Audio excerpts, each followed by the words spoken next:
꼭 알아야 할 어제의 뉴스. 법정 시한 내 예산안 처리 결국 무산됐습니다. 국회 선진화법이 지난 2014년 도입된 뒤에 처음인데요. 오늘 국회 본회의는 오후 2시로 원래 예정돼 있었습니다. 하지만 여야 협상이 난항을 거듭하면서 밤 9시로 미뤄졌다가 조금 전에 열려서 쟁점이 없는 예산 부수 법안 그리고 대북교탄 결의안만 처리했고요.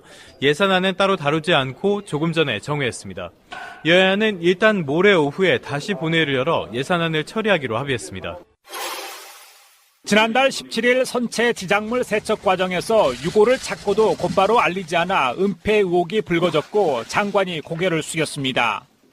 유골 은폐 의혹은 목포 신항에서 7개월 가까이 진행된 선체 수색 작업에 큰 오점을 남겼습니다.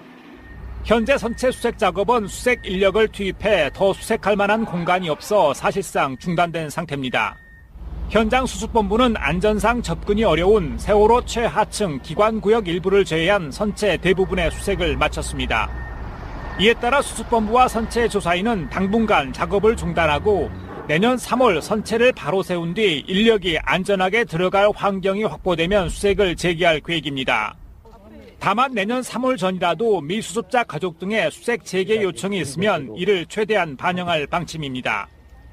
한편 세월호 인양 과정에서 침몰 해역부터 목포 신항까지 약 3km 해저에 유해가 유실됐을 가능성 때문에 검토한 추가 수중 수색은 시간과 비용을 고려해 이루어지지 않을 것으로 보입니다. 올해는 연간 성장률이 3% 선을 넘을 것이란 전망과 함께 1인당 국민소득이 3만 달러에 근접했다는 관측이 나오고 있습니다. 반도체와 석유화학 등의 수출이 전분기 대비 6.1% 늘었고 정부 소비와 건설 투자도 각각 2.3%, 1.5% 늘면서 성장을 견인한 겁니다. 한국은행 관계자는 내년에 환율 등에 큰 이변이 없다면 1인당 국민소득 3만 달러 달성은 어렵지 않을 것으로 내다봤습니다. 하지만 서민들이 몸으로 직접 느끼는 경기는 여전히 차갑다는 지적이 나옵니다. 특히 체감 경기를 좌우하는 고용과 소득의 최근 추이가 심상치 않습니다. 통계청 자료를 보면 취업자 수는 9월에 지난해 같은 달 대비 31만 4천 명이 증가해 30만 명대로 올라서는 듯했으나 지난달 다시 28만 명대로 증가폭이 떨어졌습니다. 청년 실업률도 8.6%로 1년 전보다 0.1%포인트 늘어 1999년 이후 최고점을 찍었습니다. 가계 살림살이도 크게 다르지 않습니다. 전국 가구의 월 평균 실질소득은 지난해보다 줄었고 2015년 4분기부터 내리 마이너스 성장세를 보이고 있습니다. 방송 중간에 좋아요를 눌러주시면 새날팀들에게 큰 힘이 됩니다. 미리 감사합니다. 트위터가 진짜 언론입니다. 국정농단 재판에서 증인들이 심경 변화를 일으켜서 증언을 뒤집히는 일들이 나오고 있는데 이런 뒤집히는 일들은 더 나와야 된다고 생각됩니다. 이게 지금 블랙리스트에 대한 항소심 재판에서 박준우 전 정무수석이 나와서 1심에서의 본인 진술을 번복하면서 이 진술 때문에 조윤선이 석방이 됐었는데 그 진술을 번복하면서 그 증언이 거짓말이라고 이야기를 했어요. 그 증언이 뭐냐? 조윤선 전 수석에서 TF 업무를 인수인계했다라고 진술을 했지만 1심 재판에 나와서는 기억이 나지 않는다. 조 전 수석이 아니라고 하면 아닐 것이다. 그러면서 블랙리스트 작업을 인식 못한 조윤선은 무죄다라면서 석방이 된 거였습니다. 그런데 2심 재판에서 이 사람이 다시 증인으로 나와서 다시 진술을 뒤집었어요. 좌파단체 배제와 보수단체 지원은 대통령 관심사항이니 챙겨야 한다고 조윤선에게 인수인계했느냐라고 묻는 검찰 질문에 그렇다라고 대답을 한 겁니다. 그럼 조윤선은 다시 귤 먹어라. 제가 전에 한번 방송한 것처럼 비싼 귤 나올 때를 마다하고 싼 귤 나올 때를 골라서 들어가려고 그래요. 미리 들어갔어야 되는데. 귤 까먹어. 2개 까먹어. 그게 1심 재판까지는 이 사람도 이제 조윤선에게 유리한 증언을 해주려고 했다고 합니다. 그런데 마음이 바뀐 거예요. 왜냐하면 푸나님이 맨날 하는 이야기죠. 태도의 문제. 조윤선이 오만하고 어리석었기 때문에 이 사람이 더 이상 봐주기가 싫었던 거예요. 그래서 그냥 본인의 진술을 하게 된 거죠. 그런 측면도 있지만 증언을 번복하게 되는 어떤 심리적 심리 촉발하는 그 기제 자체가 네. 굉장히 피곤합니다. 거짓말 때문에 벌어지는 상황을 두고 보는 사람 당사자가 그 정신적인 피로감이 엄청나요. 상상을 초월하는 거예요. 그래서 그냥 나 하나만이라도 그냥 속 시끄럽다라는 거 그런 표현이 있죠. 그냥 어차피 감옥에 들어왔고 나 어차피 이게 여기서 내 책임은 여기까지고 여기에서 이제 나 더 이상 괴롭히지 마. 여기서 이거 다 사실이고 나 거짓말 하나도 안 해. 라고 딱 마음 먹게 되는 계기 그 지점이 있거든요. 그러니까 사건이 처음 시작될 때는 우리 다 똑똑한 사람들이고 다 배울 만큼 배운 사람들이니까 눈치껏 어느 정도 이 정도 선에서 말 맞추면은 이 정도 대충 넘어가겠지라고 짐작하는 선에서 어느 정도 자기들끼리 눈치를 본단 말이에요. 네. 거짓말을 한다는 게 아니라 말을 다 안 해요.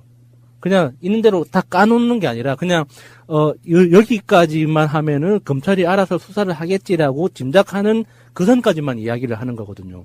그런데 그렇게 하다 보면 또 검찰도 바보가 아니잖아요. 상황은 그러니까 실체적 진실이라는 게 그래서 무서운 거예요. 내가 해석하는 그 현상이 아니라 그 과거에 있었던 실체를 찾는 게 검찰의 목적이란 말이죠. 그 프로세스 자체가 굉장히 무서워요. 그 과정에서 이전 투구를 한다 그러죠. 나 혼자 살아남기 위해서 누군가 거짓말을 시작합니다. 그러면 저게 거짓말이야라고 또 대응을 하기 시작하죠. 그럼 내가 거짓말이 아니라는 거를 증명하다 보면 과거에 했던 내 말이 거짓말이 되는 거예요. 그러면은 그 거짓말에 대응하고자 하는 그 욕구와 내 거짓말 사이에 중간 지점을 택하게 돼요. 다시 거짓말을 하게 되거든요. 그렇게 하다 보면은 자기 내면은 내면대로 피곤해지고 상황은 상황대로 지저분해져요. 그거를 지켜보는 당사자는 돌아버리는 거거든요. 그러니까 지금 이 정도 상황까지 왔으면 이제 피곤한 거죠.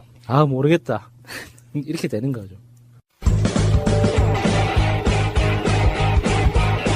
제도로서의 민주주의가 흔들리고 구타는 일은 이제 없습니다. 민주주의가 밥이고 밥이 민주주의가 되어야 합니다. 범죄자들의 특징 중에 하나가 자기가 판단을 할 때 내가 처벌받을 수 있는 형량은 여기 정도야 라고 판단을 합니다. 스스로 변호사하고도 같이 논의하면서 나는 이런 죄로 내가 지은 죄가 있는데 지은 죄가 A부터 C까지 있어. 근데 나는 실제로는 처벌받는 게 B까지야. 이게 확정됐어. C는 아니야. 라고 판단을 하면 이 확정된 거 안에서 C의 범죄 새로운 범죄가 밝혀질 게 아니면 모든 걸 다 불어요. 더 이상 피해볼 게 없기 때문에. 그리고 여기에 촉발제가 되는 건, 뇌관이 되는 거는 뭐냐 하면 장시호 석방입니다. 장시호가 특검에 엄청난 협조를 하면서 특검이 석방했잖아요. 내보내줬잖아요. 이거를 보면 어떤 신호가 가냐 하면 협조하면 혜택을 받는구나. 착한 어른이 되면 상을 주는구나. 그렇지. 그래서 나 C라는 범죄가 밝혀지지 않으면 이 A와 B 안에서 벌어졌던 거는 그냥 까발려도 나는 더 이상 피해볼 거 없어. 라는 판단을 하게 되는 거죠. 그래서 이 사람들이 만약에 A, B, C가 있는데 내가 A라는 처벌을 받을 건지 안 받을 건지 왔다 갔다 해요. 희망도 보여. 안 받을 수도 있어. 막 이러면 온갖 거짓말을 동원해서 자기 죄를 감추고 남의 죄를 감춰줍니다. 남의 죄가 밝혀지면 나까지 영향을 받으니까 다 엮여 있으니까. 그런데 이미 어느 정도 확정됐다고 보면 야수님 말대로 그냥 나 하나라면 마음 편했으면 좋겠다. 더 이상 괴롭힘을 안 당했으면 좋겠다. 다 털어버리는 거예요. 그리고 C는 안 건드려줬으면 좋겠어. 그리고 변호사들이 하는 이야기가 심지어 피의자들이 변호사한테까지 거짓말을 하는 거예요. 그러죠. 예. 그러니까 이렇게 자기의 그 심리적인 특징이죠. 사람이 죄를 짓고 살지 말라고 하는 이유가 거기 있는 거예요. 자기가 잘못한 걸 알기 때문에 변호사한테까지 자기 변명을 하면서 자기 방어를 해요. 그러니까 자기가 지은 죄를 변호사한테 속시원에 싹 다 그냥 다 까발려 놓으면 변호사가 전체 상황을 조율할 수가 있는데 변호사마저 실체적 진실을 모르는 상태에서 사건을 담당하게 되면 이게 검찰한테 계속 까이는 거죠. 그렇게 그래서 첫 번째 그 1심 재판에서 불리하게 받고 그 상고 들어가서 이제 피의자가 사실은요 그게 아니었어요 하면 이제 변호사는 돌아버리는 거예요. 자기가 지금까지 잘못 알고 대항을 했다는 거니까. 그러니까 그런 케이스들도 있는 거죠. 사람들이 이 똥인지 된장인지 먹어봐야 아는 거예요. 얼마나 슬퍼요. 슬프네요. 다음은 요즘 어떤 이슈에서든 어떤 뉴스에서든 빠지지 않는 단어가 있습니다. 특수활동비죠. 이 이야기를 좀 해보려고 하는데요. 이 중에서도 지금 여러 가지 우리가 몰랐던 각 정부 부처마다 특활비가 들어가고 있는데 최근에 대법원이 대법원장 특활비가 필요하다면서 영수증이 필요 없는 특활비에 2억 5천만 원을 편성을 했습니다. 문제는 법원의 특활비가 왜 필요한지 이거에 대한 의문점이 계속되기 때문에 문제가 되고 있는 건데요. 법원에 대한 특활비는 생긴 지도 얼마 되지 않았습니다. 양승태 대법원장 때 생겼다고. 네. 그래서 보면은 대법원의 특활비에 대해서 국회에서도 문제가 된 적이 한 번 있었어요. 그것도 단 한 사람, 의외의 인물이죠. 자유한국당의 김진태가 2015년 10월 법사위원회에서 이런 문답을 주고받은 적이 있습니다. 김진태가 묻습니다. 법원의 특수활동비가 얼마예요? 법원 행정처장이 대답합니다. 금년도에 처음으로 3억이 편성되었습니다. 이게 2015년이거든요. 그러면 김진태가 그런데 저는 정말 이해가 되지 않는 게 법원도 특수활동비가 필요해요. 지금 특수활동비 가지고 온 정부 부처가 홍역을 치르고 예결위 차원에서 다시 논의하자, 뭘 만들자 그러고 있는데 금년에는 법원이 새로 이것을 해가지고 넣었다고요. 3억을? 이러면서 김진태 본인도 되게 의아해하는 거예요. 그런데 박 처장이 이렇게 이야기합니다. 2015년 예산에 들어있던 겁니다. 2016년 예산은 동액으로 편성이 됐는데 그것을 10% 감액한 겁니다. 근데 그 이전에는 없었다는 거잖아요. 네. 2015년 이전에는 없었던 게 2015년도 예산에 처음으로 편성이 돼서 집행되기 시작했다. 네. 이런 거죠. 그래서 2016년에 3억 2천, 2017년에 또 3억 2천 이렇게 집행이 됐었던 거고요. 이게 이제 대법원장 활동비라는 이제 구실을 추가를 해서 감찰 비용에서 활동비로 이제 명목만 바꾼 거죠. 각 기관별로 특수활동비 편성이 많이 돼 있죠. 그러니까 대표적으로 국정원이 보통 한 해 평균 5천억? 국가정보원 예산으로 편성되는 것만 거의 5천억 정도고, 네. 그러니까 각 부처별로 국가정보원과 연계되어 있는 활동들이 있잖아요. 그래서 그 분산되어 있는 예산까지 합치면은 대략 연간 1조 원이라고 파악을 해요. 정확하게 아는 사람이 없죠. 그런데 우리가 확인할 수 있는 예산은 5천억만 봐도 작은 돈이 아니죠. 그렇죠. 그런데 이제 각 기관별로 보니까 굉장히 많이 있더라고요. 지금 김진태가 이야기하는 것 중에 그러니까 이게 이해가 안 된다 라면서 하는 말이 법원이라는 게 기밀성이 첫 번째 요건인데 법원에서 특수하게 활동할 일이 뭐가 있어서 특수활동비를 받느냐. 공개재판 하는데 아니냐. 공판 중심주의 아니냐. 그런데 특수하게 쓸 일이 뭐가 있느냐 이거거든요. 저는 그 소식이 진짜 낯선 게 김진태가 너무 맞는 말을 해서 그러니까요. 좀 낯설더라고요. 뭔가 너무 맞는 말만 하니까. 그 당시에는 김진태가 뒷배가 든든했었죠. 법원이 김진태를 건드릴 수 없을 만큼 뒷배가 든든했잖아요. 그러니까 그렇게 큰 소리를 친 건데 사실은 국회의원들이 판사들한테 그렇게 큰 소리 뻥뻥 칠 수 있는 인간들이 못 돼요. 판사의 판결 한 방에 가거든요. 그런데 누가 김진태한테 이 특수활동비가 누나가 만든 거라는 이야기를 귀뜸을 안 해줬었나 봐요. 왜 이렇게 당당하게 따지죠? 그러게요. 이상하죠. 법원에서 이런 특수활동비가 필요하다는 게. 지금 특수활동비가 큰 문제가 되는 게 국정원 먼저 예를 들면 문제가 되는 부분만 말씀을 드릴게요. 국정원법 제12조 3항에 보면 이런 게 있습니다. 국정원의 예산 중 미리 기획하거나 예견할 수 없는 비밀활동비는 총액으로 다른 기관의 예산에 계상할 수 있으며 다른 기관의 예산에다가 넣어버릴 수 있다는 거예요. 총액으로 항목 없이. 그 예산은 국회 정보위원회에서 심사한다 이렇게 돼 있어요. 아까 야수님 얘기한 것처럼 국정원 예산이 아닌데 통일부, 경찰, 검찰, 기타 등등 모든 부서의 특수활동비가 어쩌면 거의 대부분 국정원으로 가는 특수활동비일 수 있다. 사실은 그런 거죠. 대법원에 무슨 특수활동비가 필요해? 그것도 국정원으로 가는 거에 있을 수 있다라는 의심을 할 수 있는 거예요.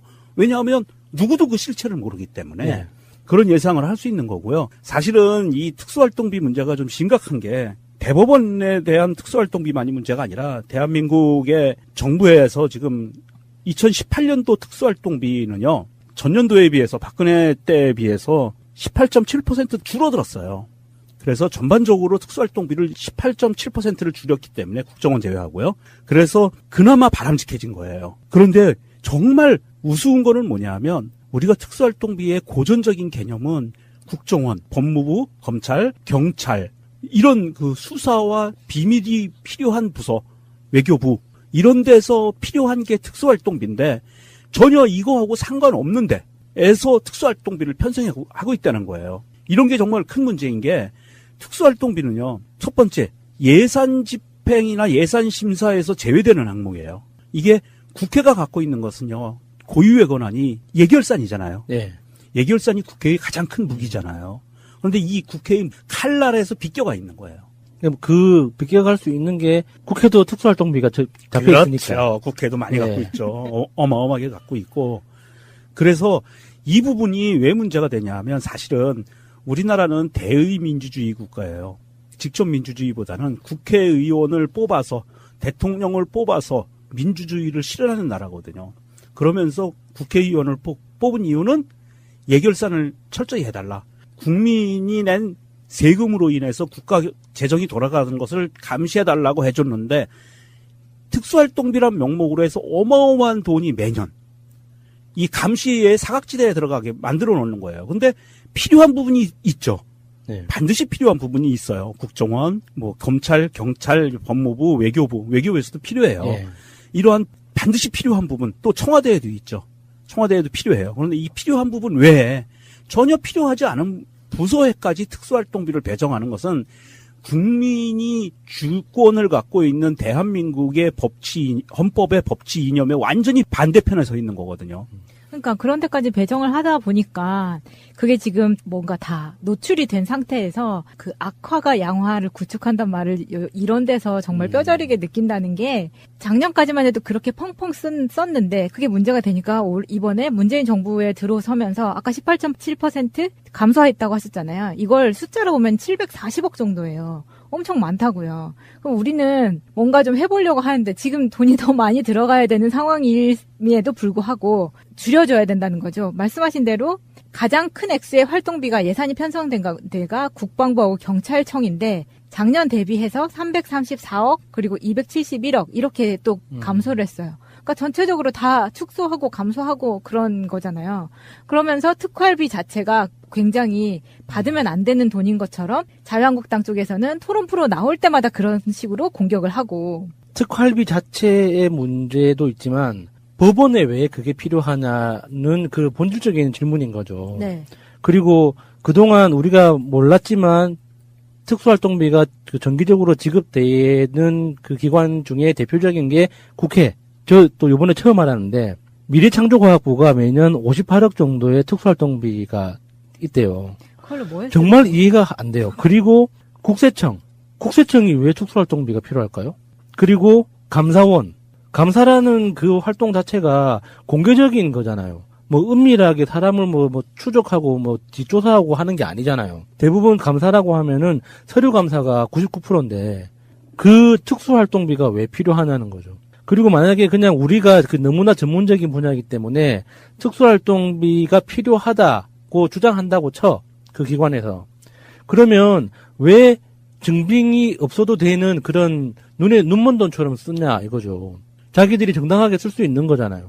아무리 생각해도 국회, 미래창조과학부, 국세청, 감사원 이런 기관들이 왜 특수활동비가 있어야 하는가에 대해서는 좀 특수활동비가 필요하다면은 그 주장은 받아들일 수 있겠지만 지금과 같은 형태로 계속 쓰겠다고 하는 건 좀 문제가 있어 보이는 거죠. 이게 특수활동비 증액 현황을 보면은요. 이렇게 비교를 할 수 있습니다. 2007년에 비해서 2017년에 특수활동비 증액 현황을 보면 1등이 어디냐면 국세청이에요. 5.5배가 늘어납니다. 9억 8천에서 54억으로. 그 다음이 통일부 1.6배, 국방부 1.2배, 국무조정실, 국가정보원, 법무부, 미래창조과학부, 청와대까지 1.1배, 경찰청은 1배, 그냥 스톱이죠. 그리고 관심 있게 봐야 될 게 이거예요. 관세청, 국민안전처, 국회, 감사원, 외교부, 국민권익위원회, 민주평화통일자문회의 이쪽은요 줄어들어요. 2017년 예산에 보면 엄청나게 줄어듭니다. 뭐 0.4배 뭐 이런 식으로 줄어들어요. 0.4배 보면 40%로 줄었다는 얘기잖아요. 이렇게 줄어드는 기관들을 보면은요 박근혜가 권력을 휘두르지 않았던 기관들은 다 줄었어요. 친박근혜 기관이 아니었던 곳들, 국민권익위원회 눈에 가시잖아요. 이런 부분들은 다 줄어들었어요. 외교부는 사실은 껍데기만 있었던 외교부였죠. 박근혜가 하라는 대로 그냥 다 했었고, 민주평화통일자문회의는 이거는 전직 대통령들의 어떤 예우를 위해서 만들어진 기관이잖아요. 예. 이것도 의미가 없는 거예요. 박근혜 입장에서 보면. 공정거래위원회는 신설이 되고 대법원 신설되고 방위사업청은 신설됐는데 대법원은 3억 2천, 공정거래위원회는 4천만 원, 방위사업청 3천만 원 이렇게 돼 있고요. 큰 의미가 없는 액수기는 한데 국민안전처 같은 경우에는 축소시키잖아요. 예. 네. 이런 것들을 보면 이 특수활동비를 갖고 어떤 장난질을 쳤는지 대충 상상이 돼요. 그러니까 기존에 짜여져 있던 예산이 아니라 특수활동비라는 항목으로 해서 선물처럼 던져준 거 아닌가. 맞아요. 말 잘 듣는 기관에 선물처럼 던져주고 그리고 선물처럼 던져준 그 특수활동비에 아마도 한 절반은 다시 국정원으로 흘러들어가서 그것이 다시 청와대로 흘러들어가는. 아무리 돈이라지만 이게 돈다고 돈이라지만 너무 돌리는 거 아니에요? 너무 돌리는 거예요. 근데 정부에서 이렇게 했다는 게 화가 나는 게 뭐 예를 들어서 영수증이 없이 쓰는 돈이라는 것 자체는 회사 생활만 조금만 해봐도 상상하기가 힘들죠. 네. 아니 그것보다 무슨 과에서 학교에서 무슨 활동을 했을 때도 영수증 다 제출해야 되고요. 남의 돈을 썼을 때 영수증이 없는 경우는 없거든요. 근데 영수증도 필요 없다고 하면서 그러면서 자기들 마음에 안 드는 기업들은 세무조사를 해. 이건 뭐예요? 그러니까 제가 이게 갑자기 눈에 보이지 않는 특수활동비가 생각이 났습니다. 이게 무슨 뜻이냐면 각 부처별로 하부 기관들이라는 게 있잖아요. 공공기업도 있고 공공기관도 있고 사단법인인데도 불구하고 계약관계로 엮여 있는 이런 여러 가지 단체들이 있잖아요. 그러면 그 단체들의 활동비나 연구 예산 그리고 어떤 특정 목적의 사업비가 할당되잖아요. 예산에서. 그러면은 그 사업비는 일종의 계단식으로 내려옵니다. 예를 들어서 뭐 어떤 특정 A 부처의 1년간 전체 예산이 3조 원이야. 그러면은 하부의 기관이 100개가 있으면 그냥 단순히 계산하기 편하게 뭐 300억씩 쪼개가지고 100개의 할당이 돼 있어요. 그러면은 그 각각 기관들은 거래하는 은행이 있을 거 아니에요. 근데 그 은행은 그 최상부 기관의 주거래 은행으로 지정이 돼요. 그러면 그 목돈을 어떤 지점에서는 유치하려고 노력을 할 거 아니에요. 그러면 특별 상품을 만들어 줍니다. 공공기관을 대상으로 하는. 왜냐면은 공공기관에서 예산을 집행할 때는 별도의 금융 프로그램을 제공해 주거든요. 카드도 공공기관용 카드로 별도로 그 사업에 참여하는 사람한테 발급하는 그런 프로그램들도 있어요. 핵심은 뭐냐면 그 과정에서 목돈이 묶여 있잖아요. 최소 3개월에서 길면 9개월 동안 예금이 돼 있지 않습니까? 그렇죠. 그러면 그 기간 동안 뭐가 생기겠어요? 이자가 생기죠. 근데 이자는 회계에 반영이 안 되는 거예요. 이런 식으로 돈을 유용하는 가장 대표적인 게 소파 예산. 그렇죠, 소파. 예. 소파 예산이 대표적인 거고, 우리나라 R&D라고 통칭되는 여러 부처에서 그 통합하면은 그 규모가 수십조 원으로 엄청나게 큰 예산이 있거든요. 그 R&D 예산도 사실 그 관리 주체에 책임지는 관리 주체가 불분명한 구조로 돼 있어요. 근데 그 돈 자체는 엄청나게 큰 덩어리란 말이죠. 그래서 예산에서 그 우리나라 한 해 예산에서 R&D 예산이 결정이 되면 그 R&D 그 예산이 결정된 만큼을 주거래 은행에서 여신을 발급을 해줍니다. 그 여신을 발급을 해주는 순간부터 이자가 생기는 거예요. 실제로 현금이 유통되기 전부터도. 그러니까 그렇게 생기는, 그러니까 이런 건 눈에 보이지 않는 특수활동비인 거예요. 그렇네요. 지금 우리가 지금까지 얘기했던 특수활동비는 눈에 보이는 거잖아요. 예산에서 심사할 수 있는 거고. 그런데 그렇게 각 부처별로 유용되는 생활 속에서 찔끔찔끔 나오는, 기관 입장에서 보면 찔끔찔끔이죠.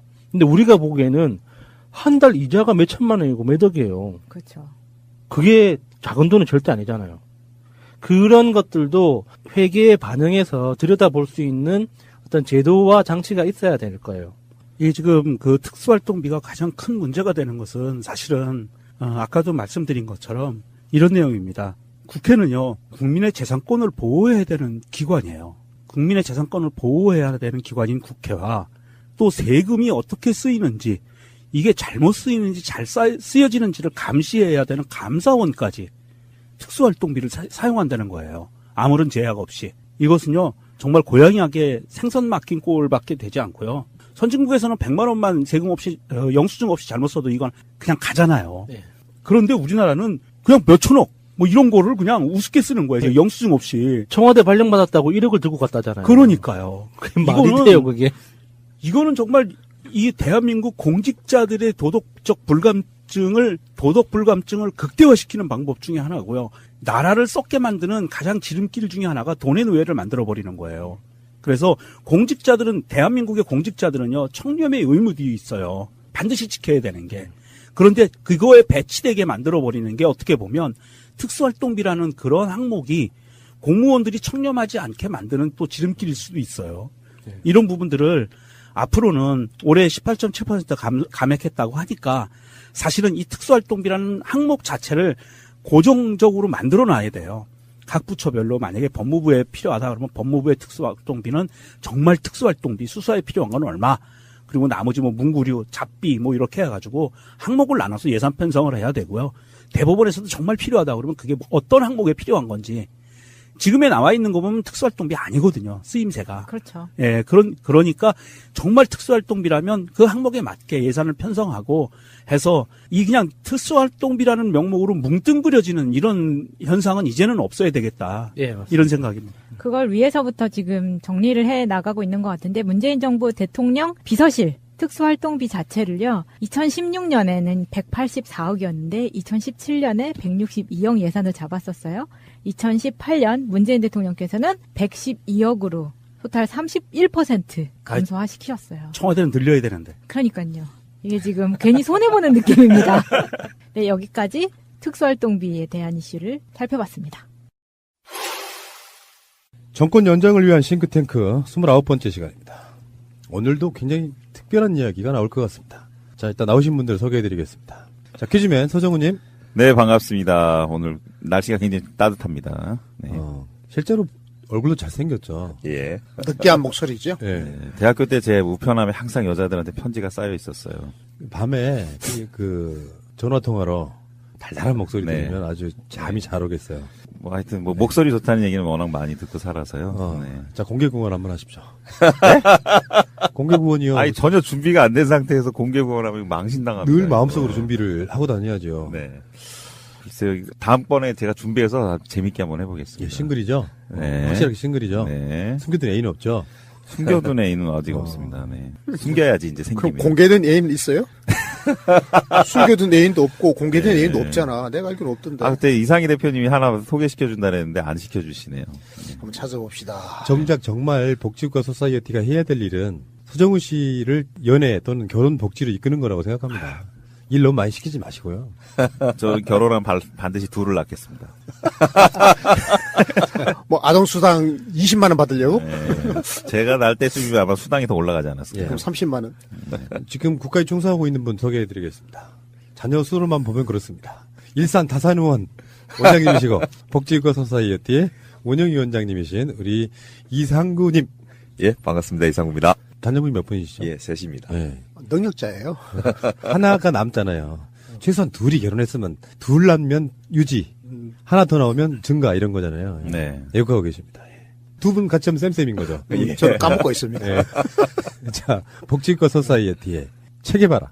우리 이상희 공동대표님. 네, 안녕하세요. 이상희입니다. 우리 대표님은 자녀분이 한 분이시죠? 전 하나죠. 네. 두 분의 평균은 2명이고. 맞습니다. 그거 깎아먹고 있는 서정우. 아까 공개구원하라는데 잠깐 생각난 얘기가 있네요. 아, 그걸 어쩔 수가 없었나 보죠? 네, 아니, 공개구원은 아닌데, 저런 말이 있어요. 나쁜 남자가 좋은 때가 있었잖아요. 인기 있을 때. 괜찮은 사람이 나쁜 짓을 하면 나쁜 남자라 그러는데, 못생긴 사람이 나쁜 짓을 하면 나쁜 새끼라 그러거든요. 저는 나쁜 남자입니다. 네. 잘생겼으니까? 제가 나쁜 새끼 할게요. 자, 알겠습니다. 자, 퀴즈부터 털고 가겠습니다. 지난주에 저 발전을 위해서 욕을 해도 좋다고 이제 저희 폰번호를 공개했는데 아마도 제가 너무 착하거나 불쌍하거나 둘 중에 하나인 것 같습니다. 그래서 겨우 욕 처방 문자가 2건밖에 안 왔어요. 그래서 일단 흥행은 실패한 거로 보겠습니다. 그래서 욕 처방은 아니, 이번 주 마감하고. 지난주에는 전화번호 공개 안 했잖아요. 했는데요? 안 했나요? 지난주에 했죠. 예. 한 번 더 하세요. 마지막 기회를 드리겠습니다. 예, 알겠습니다. 한 번 더 하겠습니다. 그럼 전화번호 다시 공개하겠습니다. 010-5837-0825. 이 전화가요, 서정우님 복지국가 소사이어티 홍보팀장이죠. 예. 네, 그렇습니다. 서정우님의 전화번호인데 여기다가 막 하세요, 막. 예. 뭐 욕을 하기 곤란하시면 칭찬을 해주셔도 괜찮습니다. 욕만 되는 건 아니거든요. 진짜 중요한 건 관심이고. 그렇죠. 관심이죠. 무풀보다 악플이 낫다는 전제하에 하시는 거잖아요. 그럼요. 예. 훌륭하십니다. 예. 욕이 100개 있는 게 낫지, 무풀이 아무것도 없는 빵개는 진짜 슬픕니다. 아까 공개교원이랑 연결하면은, 네. 12시쯤 됐을 때 밤에, 네. 달달한 남자의 목소리를 듣고 싶으신 여자분들. 전화를 주셔도 좋습니다. 환영합니다. 네. 가급적이면 국민 라디오 이상의 칼럼 읽어주는 남자 들으시고 난 다음에 욕을 해주십시오. 네, 여성분이라면 24시간 대기할 거고요. 네, 보이스피싱도 받겠습니다. 네. 제가 알고 있기에 정치 시사 팟캐스트 모든 컨텐츠 중에 예. 가장 수준이 높다는 방송입니다. 아, 그렇습니다. 네. 응원 문자를 굉장히 성의 있게 보신 두 분밖에 안 했는데 성의 있게 보내신 분이 한 분 계세요. 전화번호 끝자리 6877님인데 잠깐 소개하겠습니다. 새날에서 소개받고 이 칼럼 유튜브도 보고 있습니다. 버터님은 실물이 된장같이 구수하시네요. 별명을 된장박이 버터님으로 바꾸세요. 그리고 이상희 선생님께 연지연 곰탕 덤으로 더 사달라고 하시는 거 보고 귀엽다는 생각을 했습니다. 새날 퀴즈 보기에서 불사조는 피닉제 2인제라는 농담에 감동을 받았습니다. 욕 아니고요. 보기에 김상조를 또 추가로 드시면서 불공정 거래만 전문적으로 조지는 김상조라는 아재 개그를 하시면 더 좋았을 텐데 아깝습니다. 중요하지만 대중에게 감각적인 인지도가 떨어짐에도 불구하고 복지 분야에 꾸준한 공헌을 해주시는 복지국가 소사이어티 여러분들께 감사드립니다. 이렇게. 야, 이분은요. 이렇게 장문의 문자를 네. 보내주셨어요. 뭐 상품 하나 드려야 되는 거 아니에요? 당연히 보내드리도록 하겠습니다. 제가 연재형 곰탕 14개 시켰어요. 제가 여자친구가 생기면 이분한테 한번 소개시켜드리도록 하겠습니다. 굉장히 곰탕스러운 훈훈함이. 네. 주고받는 따뜻함이 있네요. 자, 그럼 지난주 문제. 문재인 정부의 국가 재정 운영 계획에 의하면 문재인 정부의 마지막 해인 2021년도에도 조세 부담률이 19.9%에 머물게 됩니다. 경제협력개발기구 OECD 국가 조세 부담률의 평균인 25.1%와 비교하면 약 5% 모자랍니다. 이 5%를 금액으로 환산하면 얼마일까요? 1번, 정답은 90조입니다. 예. 자, 이번 주 퀴즈. 다음에 설명하는 내용은 무엇인가요? 응급의료센터의 상위 개념으로 교통사고, 추락, 총상 등으로 치명적인 외상을 입은 응급 환자를 전문적으로 치료하는 센터로서 일반 응급실에서 처치 범위를 넘어서는 다발성 골절, 출혈 환자를 병원 도착 시 즉시 응급 수술을 할 수 있는 시설 장비 인력을 갖춘 외상 전용 치료센터를 말한다. 2010년 기준으로 국내 외상 환자 사망률은 35.2%에 달할 정도로 높지만 일찍이 응급 의료 체계 정비를 서두른 미국, 일본 등은 10에서 15%에 불과하다. 보기 말씀드릴게요. 1번 중증 외상센터, 2번 중간 외상센터, 3번 외상사절센터, 4번 노량진 회수산센터. 어이가 없네요. 5번도 할게요, 5번 더. 5번은 뭐예요? 예전에 센터라고 하는 것 중에 이삿짐 센터 하나 넣을까요? 치킨 센터라는 것도 있었어요. 치킨 센터. 모르죠. 영양센터죠, 영양센터. 삼계탕 파는 영양센터. 네. 센터라는 이야기 이렇게 붙여요. 네. 센터가 중앙이라는 뜻 아니에요? 근데? 예. 중앙이라는 뜻도 있지만. 자, 네, 여기까지입니다. 네. 고맙습니다. 내년에 지방선거가 있지 않습니까? 그래서 저희 사단법인 복지국가 소사이어티에서 지방선거에 출마하시는 분들에게 확실하게 복지국가의 담론과 정책을 우리가 공부를 좀 시켜드리려고 하는데요. 그래서 지방자치 정책 아카데미를 저희들이 개설합니다. 좀 큰 걸 저지르시네, 또. 네, 큰 일 저지르는데요. 우리 이상국 운영위원장이 일 저지르는 데는 전문가거든요. 자, 그거 간단히 좀 소개해 주시죠. 예. 그래서 저희가 제목을 촛불혁명의 성공과 자치분권 완성을 위한 복지국가 지방자치 아카데미 이렇게 좀 이름을 거창하게 잡았는데요.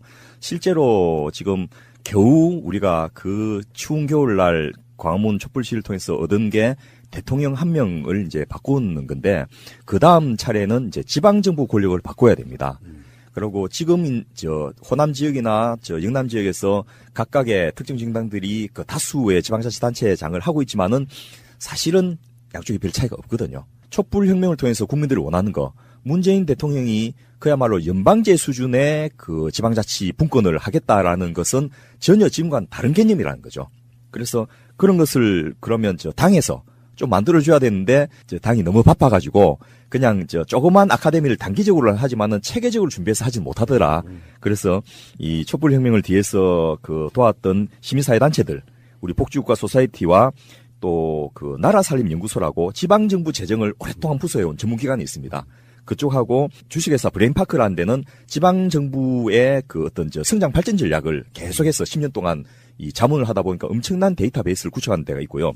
또 하나가 좀 진보적인 지방자치단체장들이 전국자치분권 민주지도자회의, 이 좀 이름이 어려운데, 소위 말해서 지금 현재 그 2010년 선거에서 당선됐던 잘 나가는 구청장, 시장, 군수 이런 분들이 모여서 만든 단체입니다.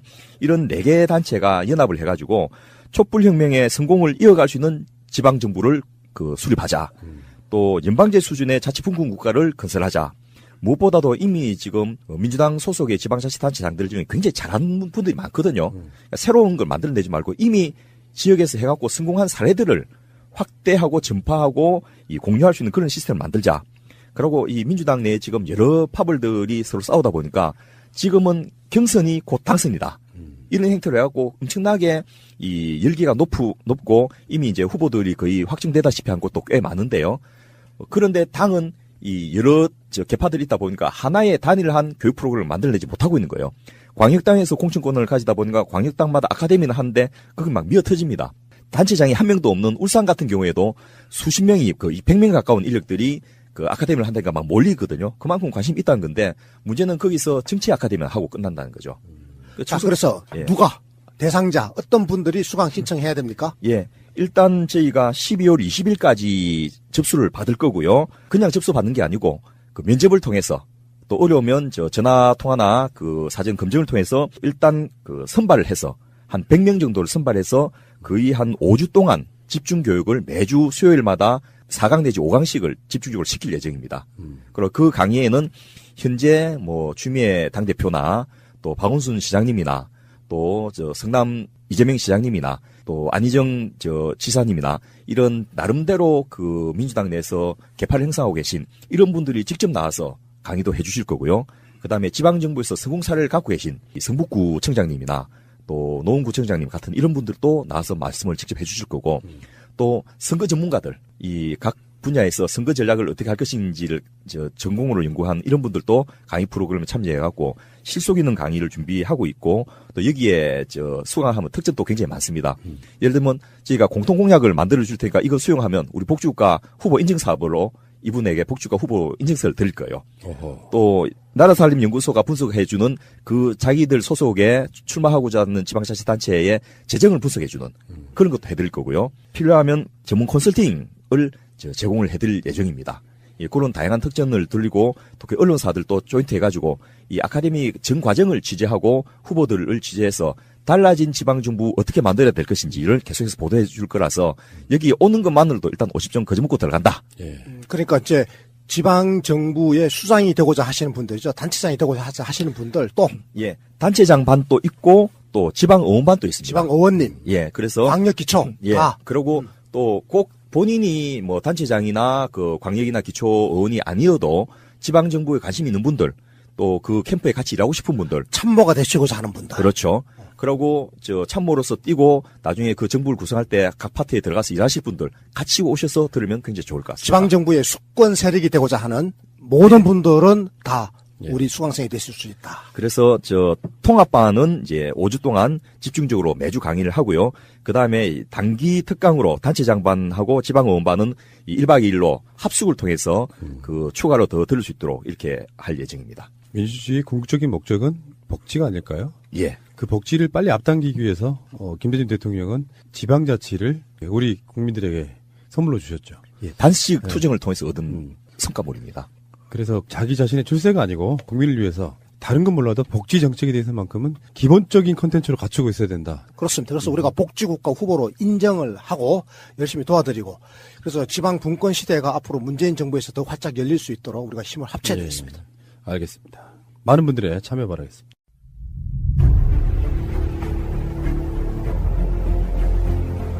국민들은 국가의 존재 이유가 무엇이냐고 물었습니다.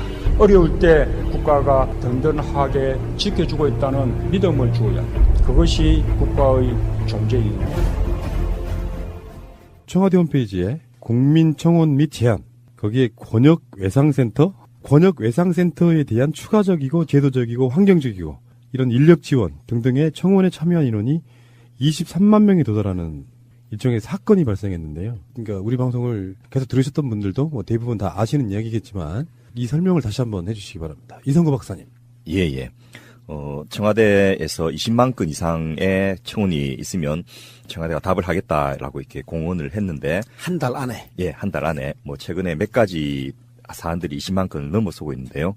그 중에 하나가 권역외상센터를 제도적으로, 환경적으로, 인력적으로 추가적인 지원을 해달라라는 청원이 있었고요.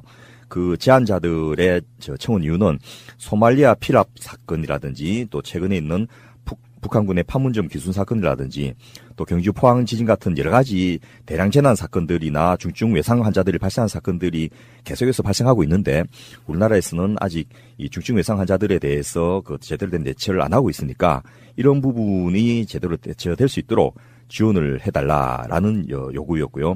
그 안에는 이제 각종 수가와 인력 기준을 정상화해달라는 요구까지 포함해서 청원이 되었습니다. 그래서 수가라고 하는 건 이제 중증 외상 환자들을 치료하게 되면 치료비를 병원이 받아야 되는데 그걸 우리가 의료 수가 이렇게 부르는 거거든요. 근데 이 의료 수가가 너무 낮기 때문에 이 중증 외상센터가 손해를 본다 이거죠.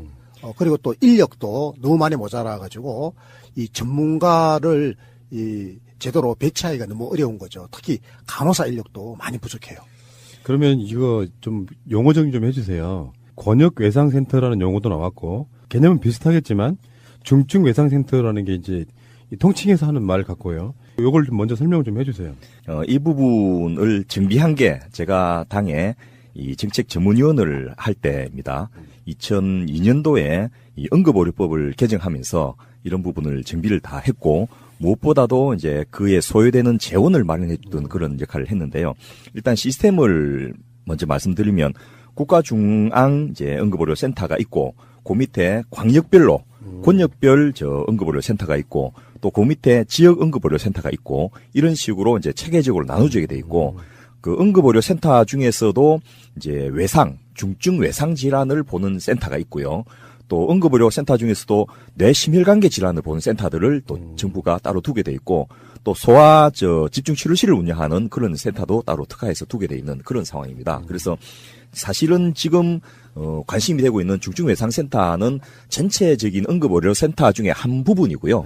이제 광역 단위로 이렇게 그 운영을 하게 돼 있는데 그 중에서 모든 응급의료센터가 외상을 다 할 수는 없으니까 몇 군데서 이런 것을 전문적으로 할 수 있도록 인력과 시설을 갖추도록 하는 그런 지원을 국가가 하고 있는 것을 말합니다. 그러니까 이제 권역별로 둔 거죠. 아까 우리 권 PD께서 아주 그 재치 있고 현명하게 잘 파악하신 것처럼 이 중증 외상 센터라고 하는 거는 그 전체적인 이야기고요. 이죠. 중증 외상 센터가 권역별로 이렇게 나누어져 있는 거예요. 그래서 우리 지금 아주대학교가 최근에 언론에 계속 나왔지 않습니까? 이 아주대학교는 경기 남부 권역의 중증 외상센터가 되는 거죠. 그러니까 이게 아주대는 일반 보통 대학이잖아요. 그것도 사립대학일걸요? 예. 맞습니다. 근데 거기서 외상센터라는 거를 세우면 정부에서 그거를 지원해주고 보조해주는 그런 개념인가요? 그렇습니다. 실제로 이 응급의료센터나 응급실은 운영하면 적자거든요. 그런데 이제 국가적으로는 필요하니까 사실은 공공의료에서 이걸 해야 되는데 공공병원 너무 적고 또 그것을 할 수 있는 공공병원이 숫자가 충분히 되지 않다 보니까 민간 병원들에게 일정 규모 이상이 되면 응급실을 운영하게 강제화시키고 있습니다. 그래서 그 응급실을 갖춰야지 이제 종합병원으로서 인허가를 내주게 돼 있고요. 그런데 그렇게 하다 보니까 이게 제대로 운영이 안 돼가지고 국가가 응급의료법을 개정하면서 이 국가중앙응급의료센터와 권역별 응급의료센터, 지역 응급의료센터 이런 식으로 역할을 나눠가지고 분담을 하고 있는 그런 상황이고 그 시설비나 장비비 또 국공립은 이제 임금비까지 지원할 수 있는데 이 민간 응급의료센터는 임금비를 직접 지원하는 것이 어려워가지고 지금은 이제 다른 형태로 다양하게 지원을 해주고 있는 그런 상황입니다. 그래서 그 이국종 교수가 그 인터뷰 등에서 이런 이야기 했잖아요. 나는 10억 원 적자의 원흉이 됐다. 뭐 이런 식으로. 예, 지금 현재 상황에서 아주대 응급의료센터가 이 권역별 중증외상센터로서 너무나 활성화돼가지고 사람들이 이게 소문이 나니까 엔간하면 다 그쪽으로 가기를 원하고 환자가 너무 많아지는 거죠. 그런데 수가 구조상 많은 환자를 보면 볼수록 손해가 나는데 다른 과목들은 다 돈을 얼마씩 번다 이런 식으로 그 과목별로 수익을 체크하게 돼 있는데 이 중증외상센터만 매년 10억씩 까먹게 되니까 제가 이제 그 개념을 조금 더 설명드려 보면 여러분 우리 청취자들께서 왜 텔레비전 화면에서 그 아주대 이 외상센터 그러니까 경기 남부 권역 외상센터거든요. 그거 화면 잡히는 거 혹시 한번 보신 분 있는지 모르겠는데 그게 딱 보면 왼쪽에는 응급의료센터라고 하는 게 간판이 크게 붙어 있고 오른쪽에는 이제 경기 남부 권역 그 외상센터라고 또 붙어 있거든요. 이국정 교수는 이 외상센터에 소속돼 있는 거예요. 근데 외상센터라고 하는 거는 크게 보면 응급의료 체계에 속해 있는 거예요. 예. 그런데 이 응급이라든지, 근데 응급의료 체계에 속해 있는데 왜 하필이면 외상센터가 따로 이렇게 독립되어 있는가 하면 아까 우리 이상구 운영위원장이 잠깐 이야기를 했는데 다발성 골절이 왔다라든지 중증 외상이 있는 경우에는 이거는 바로 신속하게 접근해가지고 머리끝부터 발끝까지 한 의사가 순식간에 다 해결할 수 있을 정도로 긴급하거든요. 총을 맞아가지고 뭐 장이 뭐 다 뚫려 있다라든지 이런 상황이라든지 뭐 다리도 부러지고 뭐 내장도 파열되고 이런 상황이라든지 하면 이게 응급실에서 처치하는 것보다는 바로 이 중증 외상센터에서 종합적으로 처치하면서 바로 수술실로 들어가는 게 훨씬 더 생명을 살리기가 편하거든요. 근데 아시다시피 응급실에 가보면 소아 응급 환자부터 할아버지 응급 환자까지 뭐 온갖 종류의 응급 환자들이 다 와 있잖아요. 그래서 거기에서 대응하기가 어려운 중증 외상 환자들만 특화시켜서 이게 치료 효율성을 높이려고 하는 응급의료 시스템. 응급의료 시스템 중에서 별도의 응급의료 시스템을 하나 확립해 놓은 거예요. 그래서 이게 전국을 17개 권역으로 나눠가지고 17개 권역마다 응급의료센터를 다 설치하자고 했는데 지금 설치되어 있는 건 정작 9개인가 밖에 설치 안 돼 있죠. 왜 그러냐? 왜 그런가 하면 이거를 설치하겠다고 그러면 정부가 돈을 다 대줘요. 설치비는 대준다니까. 그 건물을 뭐 300억 들여서 짓더라도 정부가 거의 대부분 돈을 대주는데 문제는 운영이에요. 운영을 하수로 적지 않도록 돼 있거든. 그래서 이국정 교수가 내가 죽도록 고생했더니 돈 10억 까먹었다. 그 이야기야. 근데요. JS에서 총격 사건이 일어나잖아요. 근데 왜 수원에 있는 아주대병원으로 가죠? 그 사연이 있어요. 원래 수도통합병원 가야 돼. 원래는 국군 수도통합병원. 옛날에 레이건 대통령이 있잖아요. 대장암 수술할 때 어디 수술했는지 아세요? 해군병원에서 미국 해군병원에서 수술했거든요.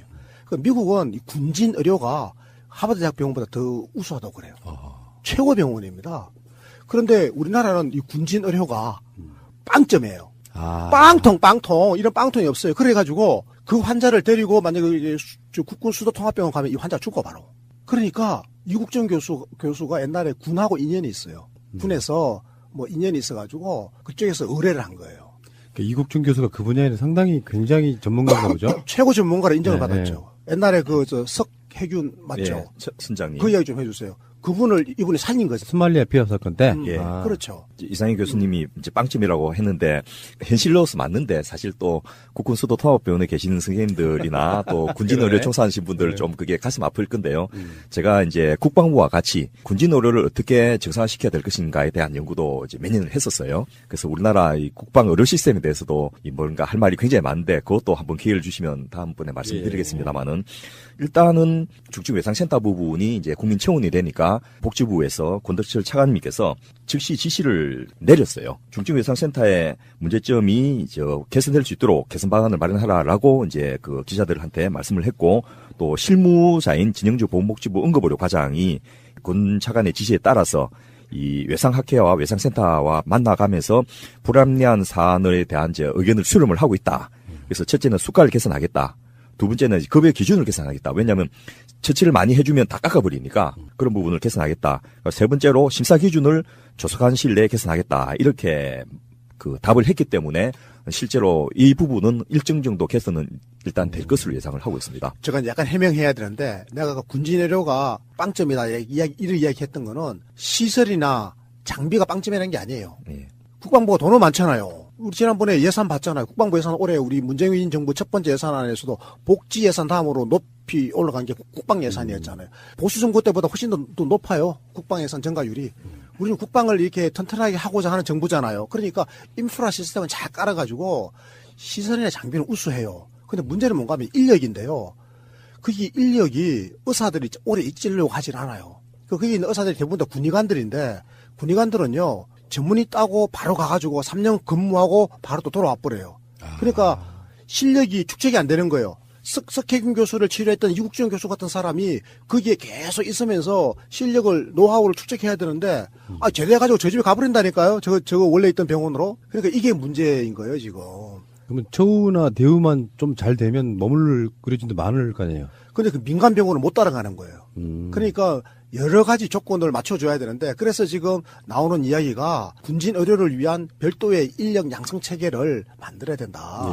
그래서 서울 의대 같은 아주 좋은 국방 그 의대 하나 만들자 이런 이야기도 있고, 좌우지간 군을 위한 이 종합적인 그 의사, 간호사 육성 시스템을 만들어야 된다라고 하는 거는 이거는 누구나 동의해요. 그런데 이거를 정치적으로 풀어내고 있지는 못해요. 굉장히 복잡한 이야기가 있습니다. 그런데 질문을 좀 진척시켜 볼게요. 중증 외상 센터에 대해서 뭐 지원, 인력, 장비, 수가, 심사 이거 개선한다고 했잖아요. 좀 전에도. 근데 그것만으로 해결이 안 되는 이유가 뭐예요? 아까 그렇게 말씀하셨잖아요. 근본적으로 이 정부의 정책 의지의 문제가 제일 크게 자리를 잡고 있는데요. 당장 올해만 하더라도 이렇게 이국종 교수님이 운영하는 아주대 중증외상센터는 그 10억씩 적자를 보고 있는데도 복지부는 이 응급의료 기금에서 예산으로 책정된 142억 4,100만 원을 불용으로 지금 반납을 하는 그런 상황입니다. 지난주에 우리가 배웠죠. 불용. 쓰지 않는 예산. 그렇죠.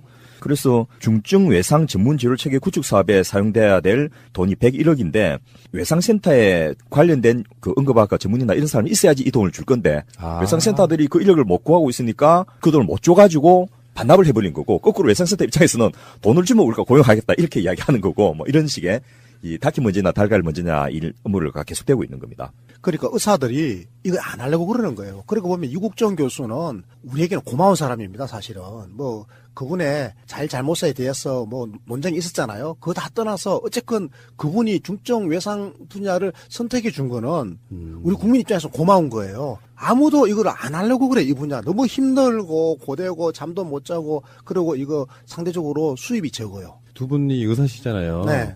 실제로 요즘에 젊은 그 의사들이 지원하는 게 돈 많이 버는 쪽으로만 지원 많이 한다면서요. 그럼요. 뭐 피부과, 성형외과, 그다음에 영상의학과 이렇게 몸 편하고 밤에 근무 안 해도 낮에만 근무하면 되고, 그리고 뭐 수입 많이 창출되는 이런 걸 너무 선호하니까 다들 이런 어려운 외상외과 같은 거 이거 험난한 거의 뭐 노가다 비슷한 거거든. 의사로서 하는 노가다. 3D 직종이에요, 이게. 그러니까 엄청나게 대우를 좋게 해주고 이 분야가 앞으로 의사 직업의 블루오션이다라고 하는 확실한 미래를 보여줘야 그래 전국 패기 있는 젊은 의사들이 이 분야에 뛰어들 텐데 저쪽으로 가봤자 고생만 하고 돈 안 되고 잘못하면 뭐 빌비그러다 끝날 수도 있어. 이런 소문이 나 있으니까 안 하려고 그래요, 젊은 친구들이.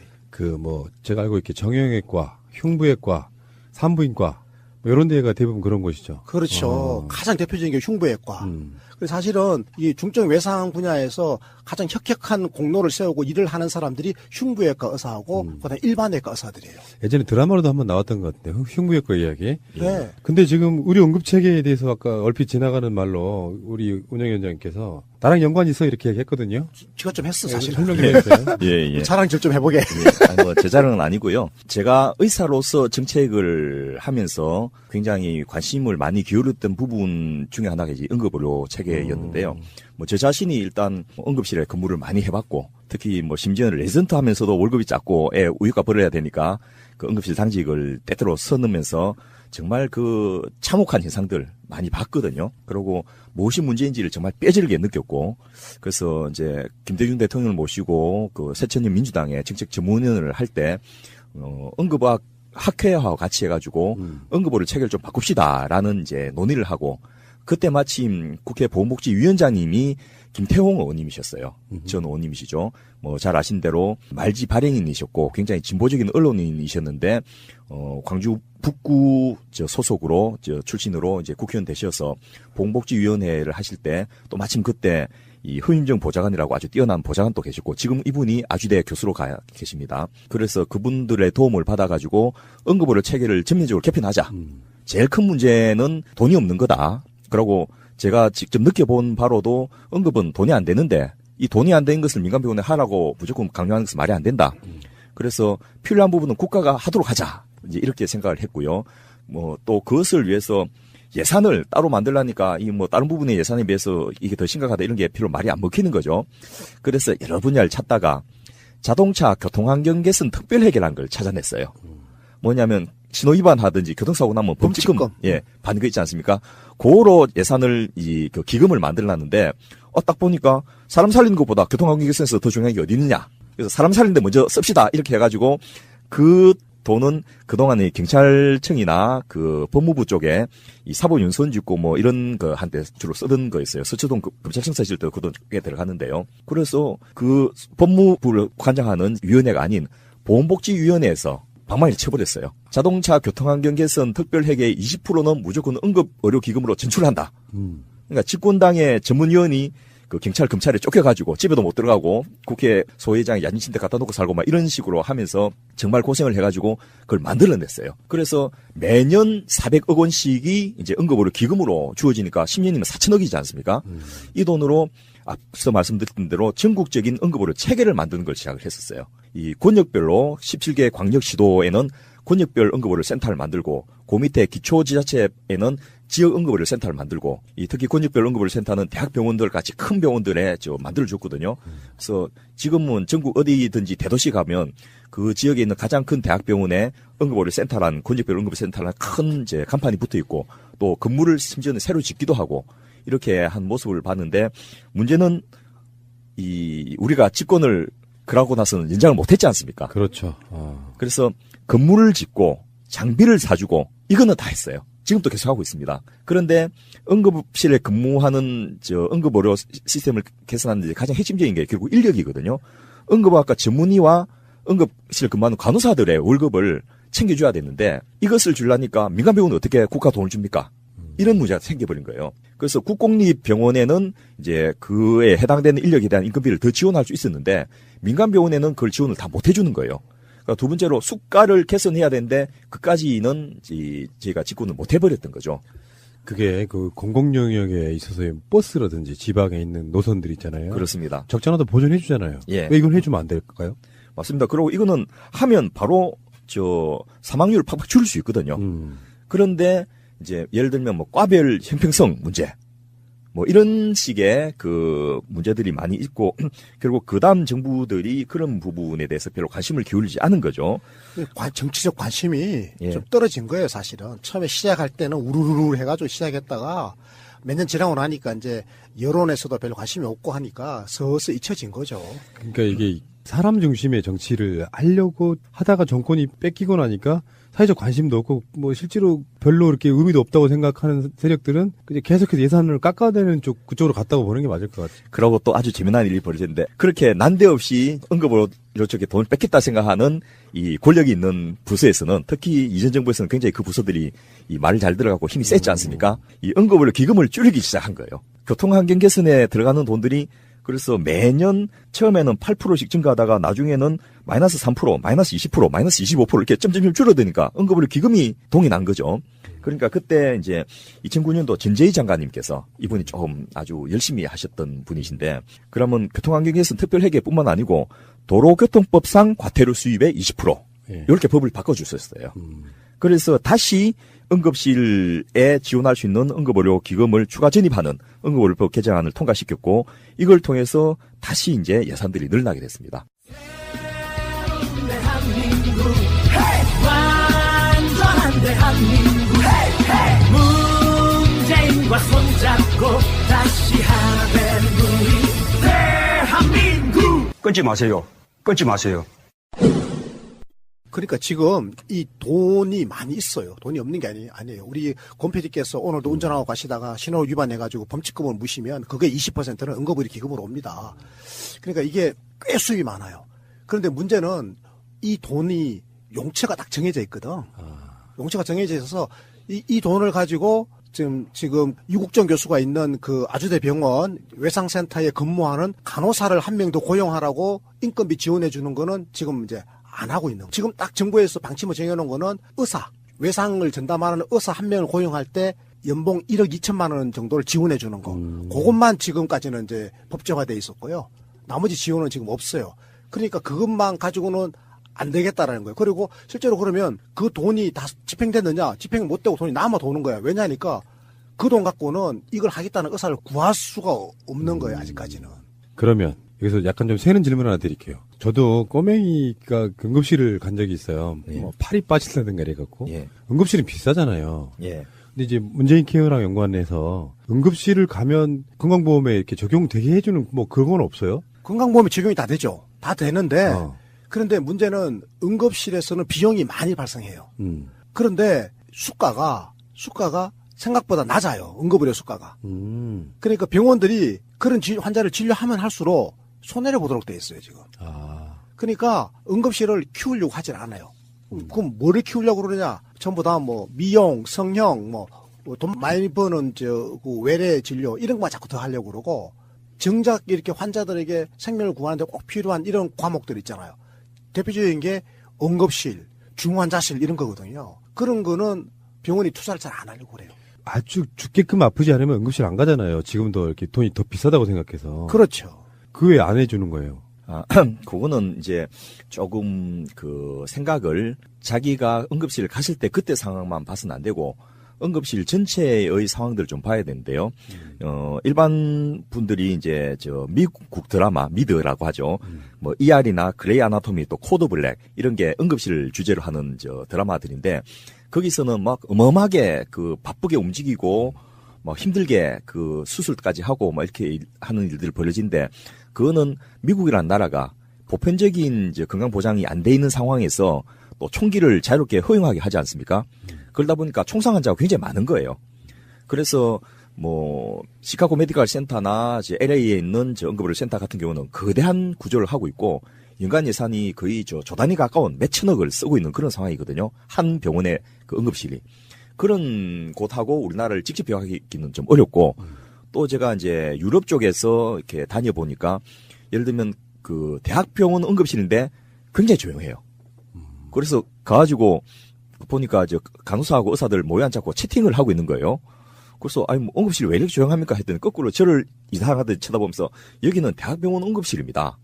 그러니까 대부분의 환자들이 1차 의료에서 다 커버가 되고 또 2차 병원에서 수술이나 이런 걸 다 하기 때문에 그래도 안 되는 환자와 정말 위급한 환자 또 산업재해나 이런 것들이 다 국가가 관리를 하게 되면 응급실에 올 일 자체를 없애버리는 게 우리가 해야 될 역할이고 우리는 다만 이제 가끔씩 오는 그런 중증 환자나 그 위급한 환자를 잘 케어하기 위해서 평상시에 이렇게 응급실 근무를 한 게 막 그 죽으라고 일한 게 아니고 저끼리 앉아서 이야기하고 토론하고 뭐 이런 일들이 상당한 시간을 할애할 정도인 거예요.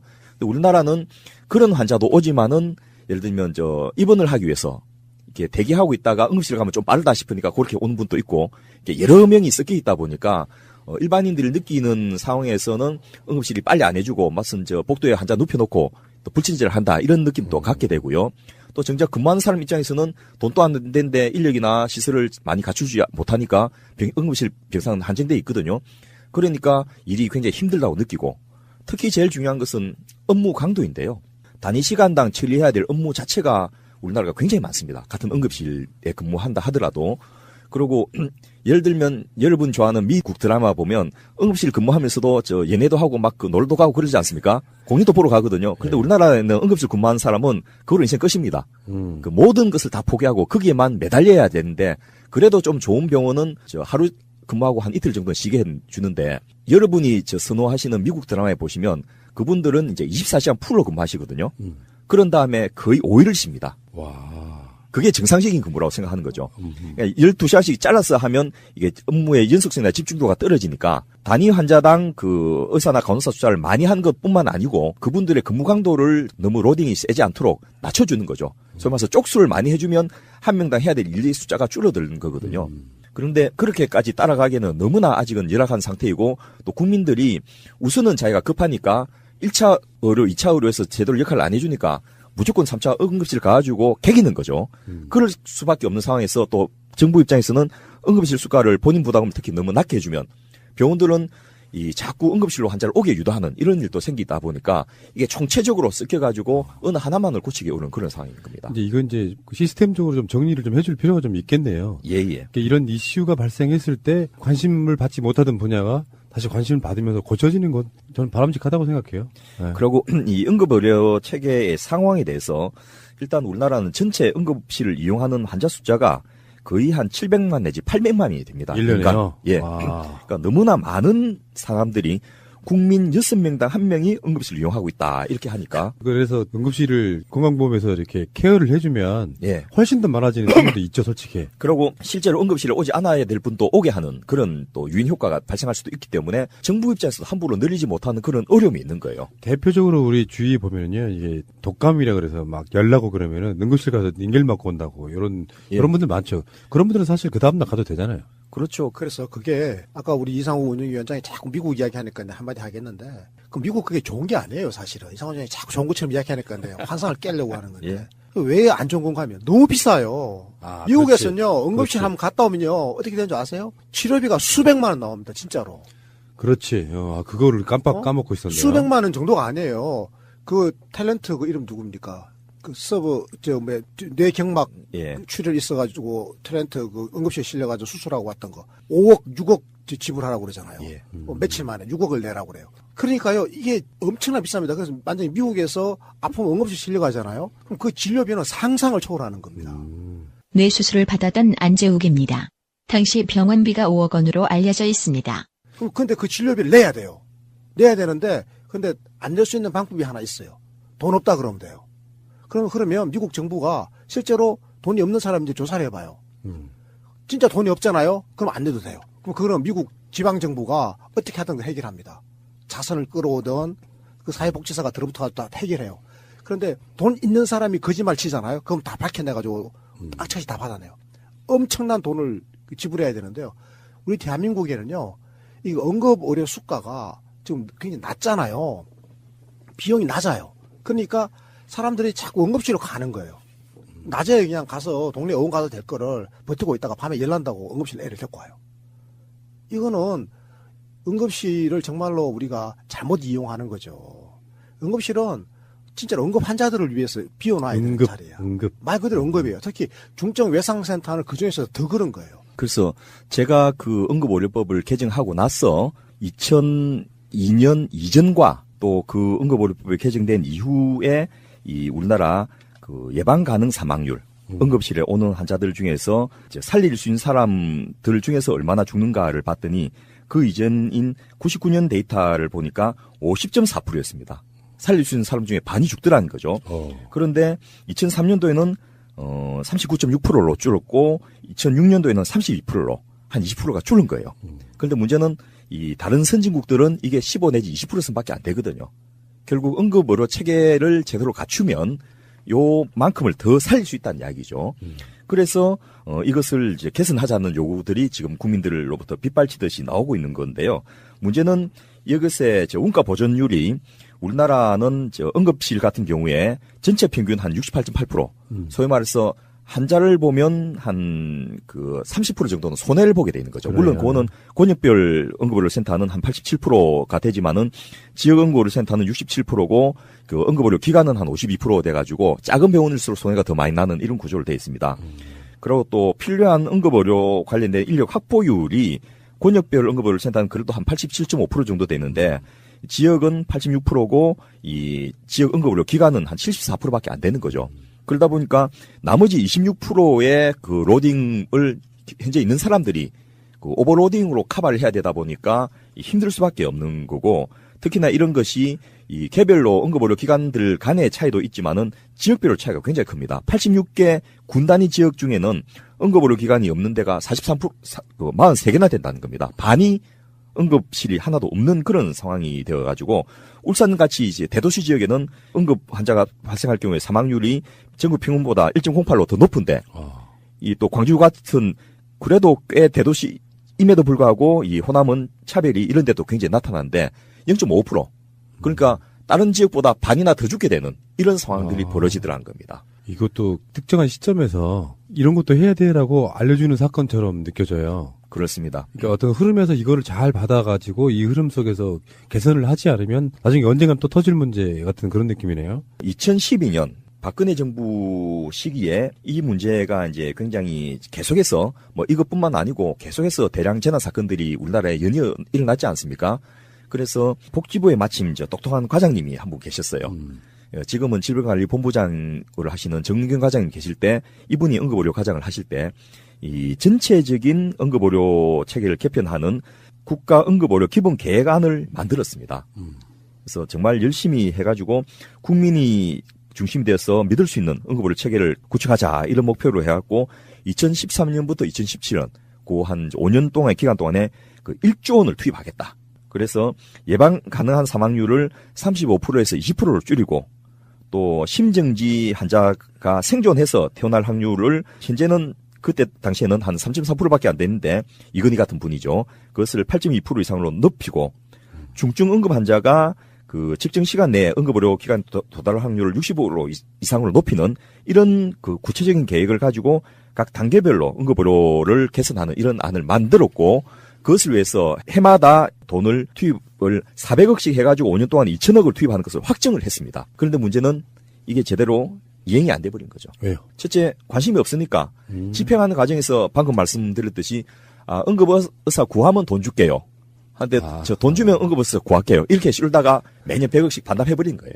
최고의 국가의 존재 이유와 복지는 사람 생명이잖아요. 예. 여기에 투자를 정말 많이 해야 될 수밖에 없는 어떤 상황들인데 당장 급한 문제가 없었기 때문에 딜레이 하다 보니까 개선되지 않고 그냥 여기까지 왔다 이런 뜻이잖아요. 그렇죠. 그리고 뭐 지금 중증 외상도 문제지만은 사실은 저 소아 전용 응급의료센터 이런 것도 굉장히 심각하고요.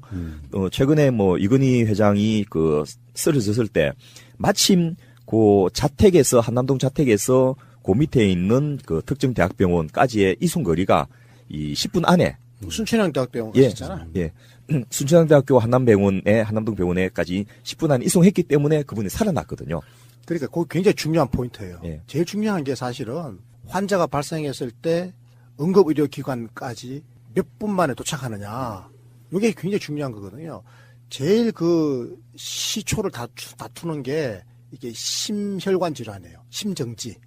그래서 지금 심장에 갑자기 문제가 생겨가지고 쓰러졌잖아요. 그러면 이런 사람은 바로 가야 되거든요. 바로 가야 되는데, 근데 딱 준비가 되어 있는 응급의료기관이 이제 있어야 될 거 아니에요. 근데 이제 시골에서 이런 일이 생겼다고 생각해 보세요. 심장에 문제가 생겼다. 가슴이 아프다고 사람이 푹 쓰러졌다. 그러면 그 시골에서 가까운 곳에 응급의료기관이 아예 없는 거예요. 아까 군 단위 중에 절반은 응급의료기관이 없다고 그랬잖아요. 그러면 군 단위에서는 이제 시내로 들어가야 돼. 가까운 데 시내로. 그래서 무주, 진안, 장수 이런 데서는 전주까지 가야 되잖아요. 가는데 그냥 1시간 반 이렇게 걸려버리면 가다 죽어버린다니까. 그럼 그런 환자가 발생했을 때 신속하게 어떻게 옮기느냐. 그게 굉장히 중요한 거고요. 그 다음에 이제 환자가 최대한 빠른 시간 내에 도착했잖아요. 도착하면 그래도 한 30분 내에 도착해야 돼요. 30분 내에 도착하는 뭐 그 장치를 개발해야죠. 갔을 때 도착했을 때 그 응급실에서 오자마자 바로 치료할 수 있도록 하는 세팅이 딱 돼가지고 스탠바이하고 준비를 딱 하고 있어야 되는 거야. 근데 요것의 질이 얼만큼 높으냐. 요게 생존율을 좌우하는 거예요. 여기 잘 되어 있으면 그러면 생존할 확률이 높아요. 그런데 기존의 응급실이 도떼 시장처럼 응급도 아닌 사람들로 박시다 그러고 있으면 그러면 정작 응급이 필요한 사람이 딱 왔을 때 스탠바이를 하고 있을 수가 없는 거예요. 그래서 응급 환자가 아닌 사람들은 응급실에 가면 안 되는 거예요. 그런데 이게 중증 외상 환자 있잖아요. 이국정 교수가 있는 그 외상센터 같은 경우에는 이것도 마찬가지로 심장 질환자만큼이나 다급해요. 총알에 맞았다라든지 뚝 떨어져가지고 뭐 이게 뼈가 완전히 다 여러 곳이 다발성으로 골절이 왔다라든지 이런 경우에는 순식간에 혈압이 떨어져가지고 사망이 이르거든요. 오자마자 바로 그냥 수술 들어가야 돼요. 그래서 이런 상황에 대비를 할 수 있는 그 응급 시스템, 그 응급실의 준비 상황, 그리고 환자 발생했을 때 신속하게 발견해가지고 이송하는 과정, 또 이송하는 과정에서 생명을 연장해야 되잖아요. 이게 세 박자 다 맞아야 되는 거예요. 신속한 이송 과정에서의 처치, 그다음에 딱 응급실에 도착했을 때 그 살려내는 그 준비 상태, 이 3박자가 다 맞아 떨어져야 된다. 제가 얼마 전에 대구에 있는 경북대학교 의과대학에 강의를 하러 갔는데 그때 이제 제가 오후에 강의를 하고 저녁 때 식사를 하고 있는데 그 자리에 지역의 권역별 응급의료센터에 계신 분이 일부러 찾아오신 거예요. 이 비싼 양주병을 하나 들고서 그러면서 촥 이제 저보고 또 술 마신 데로 일부러 가자 해가지고 내일 기차 시간 급하고 뭐 술 먹으면 내일 또 일 못하고 뭐 이런 이야기 했는데 무조건 가자 해가지고 끌려서 갔더니 비싼 양주를 따라주면서 정말 고맙습니다 이런 인사를 한번 들었어요. 그때 그렇게 해주셨다고? 예, 그러면서 제가 그때 이제 새로 알게 된 건데 경북대학교 병원의 곤욕별 응급의료센터를 만든 것뿐만 아니고 지역 네트워크를 만들었대요. 그래서 대구 경북에는 이제 4개의 의과대학이 있는데 계명대학교, 동산어른도 있고 또 가톨릭대학교 부속 병원도 있고요. 영남대학교 병원도 있는데 이분들이 네트워크를 해가지고 뇌심혈관계 질환이 생기면 4개 병원의 선생님들이 돌아가면서 당직을 쓰는 거예요. 근데 그 당직비를 응급의료 기금에서 준다는 거죠. 그러니까 당직 쓰는 게 일단 손해가 아니게 되고 충분히 보람을 가지게 되면서 이 네트워크를 만들어서 쓰니까 또 개인이 써야 될 순번이 좀 천천히 돌아오는 거죠. 그런데 뇌심혈관계 전문의가 있는 거하고 없는 거하고는 하늘과 땅 차이거든요. 콜 받아서 바로 그 자리에서 그 이송되는 앰뷸런스에다 지시하고 또 그 자기가 있는 병원으로 오게 해가지고 바로 처치를 해가지고 굉장히 많은 사람을 살린다. 자기가 이 분야를 전공한 일로 정말 보람된 삶을 살고 있다 하면서 굉장히 고맙다는 이야기를 들었는데, 그거는 뭐 사실은 제 노력이 아니고 저 같은 이제 정책을 하는 사람은 그런 걸 시스템을 만들고 또 임상을 보는 사람은 자기 분야에서 최선을 다하는데 임상을 보는 분들이 제도 개혁까지를 잘 하기는 힘들어요. 그러니까 이국종 교수님이 정말 열심히 하고 뭐 저도 중증 외상에 당하면 이국종 교수님한테 치료를 받고 싶어 하지만은 그분들이 말하는 것이 틀린 건 아닌데 그걸 액면 그대로 그것만 딱 한다고 해서 중증외상센터만 만든다고 해서 우리나라 응급 의료체계가 정상화되는 건 아니거든요. 전체적으로 이 의료체계를 정상화하는 작업을 해야 되고 그 중에서 제일 큰 거는 사실은 응급 전 단계입니다. 뭐냐면 응급실에 가지 않아도 되도록 만들어주는 거죠. 그렇죠. 일단 건강검진부터 시작해서. 그렇습니다. 그래서 지금 문재인 케어를 반대하는 의사들이 또 중증외상센터 청원에는 막 좋아요 클릭하고 청원하는 거 이게 보면 좀 제가 웃었기도 하고 아이러니컬 하기도 하고 그런데 1차 의료에서 충분히 환자를 본다면 2차, 3차로 안 가도 되게 하고요. 응급 상황 자체를 안 만들 수 있는 거죠. 그리고 대신에 응급실에서 그렇게 힘든 역할을 하는 분들은 충분한 예산도 주고 또 충분한 인력을 배치해가지고 그 응급 환자한테 제대로 대응할 수 있도록 해주면 굉장히 효율적으로 국가가 돌아갈 수 있는 거죠. 응급 의료 수가를 올려주는 문제, 물론 이제 결국은 돈이겠지만 결론적으로는 이거 아닐까요? 제 생각은 그런데 일단 민간 병원은 민간 병원대로 가게 하고 정말 국가 예산이 충분하다면 국가가 운영하는 국립병원들이 많아져야 되는 게 맞죠, 일단은. 그렇습니다. 그래서 일단 공공의료를 확충해야 되는데 뭐 그렇다고 지금 이미 병상이 과잉된 상태에서 추가로 병원을 더 짓는 것은 현실적으로 어렵습니다. 그래서 예를 들면 앞서 이상희 대표님 말씀하셨던 그 응급실이라든지 또 중환자실이라든지 몇 가지 그야말로 돈 안 되는 과목들이 있습니다. 그런데 국민을 위해서 어차피 운영해야 되는 그런 부분이 있으면 그거는 아예 정부가 체계적으로 책임지고 지원하고 관리를 할 수 있도록 만들어주면 돼요. 그래서 그 개별로 이 응급의료 관련된 수가를 높여주고 심사 기준을 정상화해주는 그런 작업도 물론 아주 치밀하게 진행돼야 되지만은 근본적으로 이것은 국가의 역할인데 민간 병원에서 대행해 주는 거니까 너무 고맙다. 이런 컨셉으로 아예 바꿔가지고 그 병원에서 운영을 하더라도 그와 관련된 모든 인력이나 시설이나 장비나 운영비를 국가가 지원하고 책임지겠다.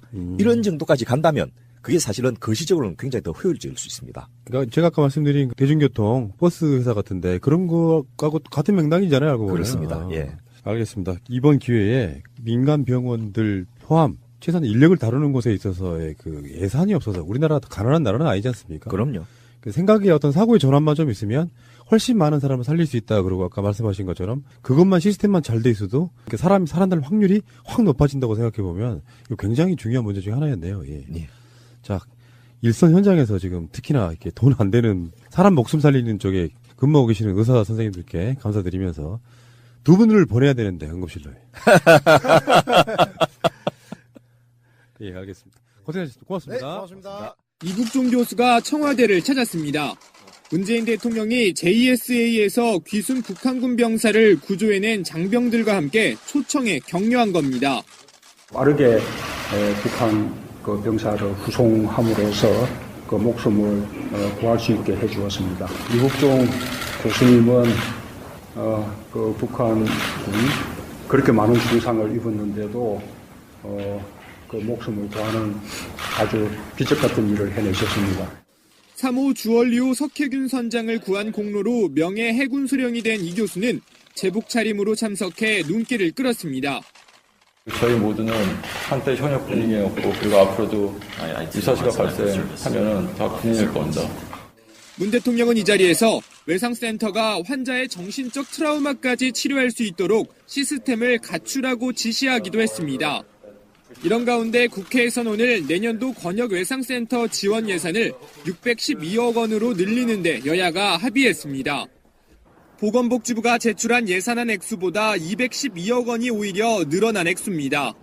당초 복지부는 올해보다 39억 원을 줄여 예산을 신청했지만 여야가 외상센터 관련 여론을 의식해 대규모 증액에 합의한 겁니다.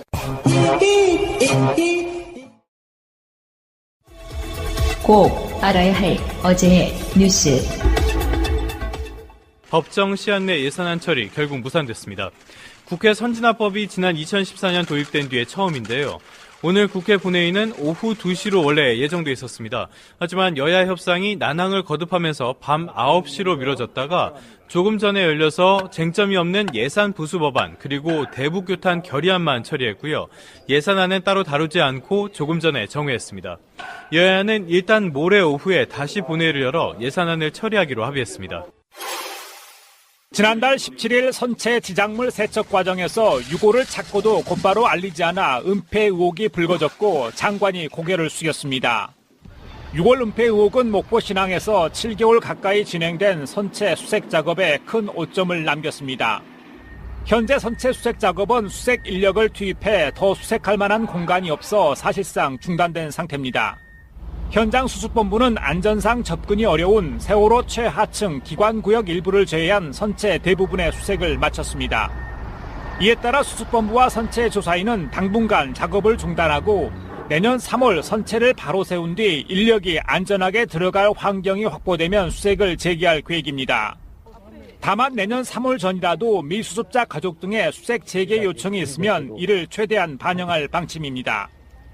한편 세월호 인양 과정에서 침몰 해역부터 목포 신항까지 약 3km 해저에 유해가 유실됐을 가능성 때문에 검토한 추가 수중 수색은 시간과 비용을 고려해 이루어지지 않을 것으로 보입니다. 올해는 연간 성장률이 3% 선을 넘을 것이란 전망과 함께 1인당 국민소득이 3만 달러에 근접했다는 관측이 나오고 있습니다. 반도체와 석유화학 등의 수출이 전분기 대비 6.1% 늘었고 정부 소비와 건설 투자도 각각 2.3%, 1.5% 늘면서 성장을 견인한 겁니다. 한국은행 관계자는 내년에 환율 등의 큰 이변이 없다면 1인당 국민소득 3만 달러 달성은 어렵지 않을 것으로 내다봤습니다. 하지만 서민들이 몸으로 직접 느끼는 경기는 여전히 차갑다는 지적이 나옵니다. 특히 체감 경기를 좌우하는 고용과 소득의 최근 추이가 심상치 않습니다. 통계청 자료를 보면 취업자 수는 9월에 지난해 같은 달 대비 31만 4천 명이 증가해 30만 명대로 올라서는 듯했으나 지난달 다시 28만 명대로 증가폭이 떨어졌습니다. 청년 실업률도 8.6%로 1년 전보다 0.1%포인트 늘어 1999년 이후 최고점을 찍었습니다.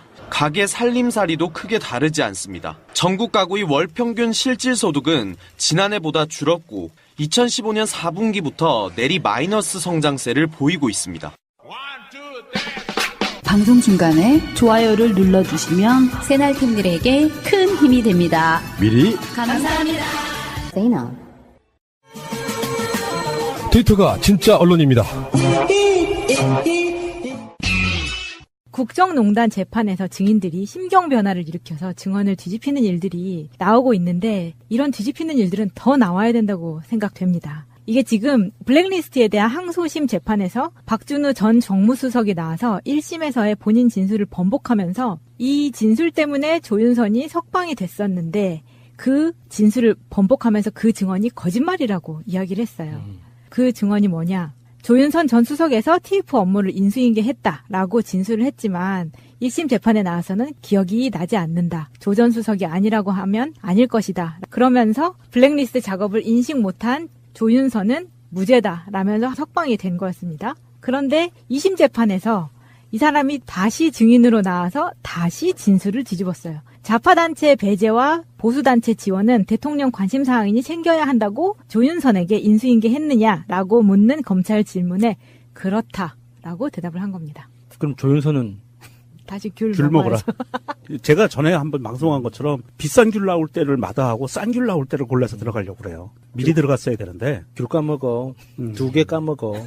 그게 1심 재판까지는 이 사람도 이제 조윤선에게 유리한 증언을 해주려고 했다고 합니다. 그런데 마음이 바뀐 거예요. 왜냐하면 푸나님이 맨날 하는 이야기죠. 태도의 문제.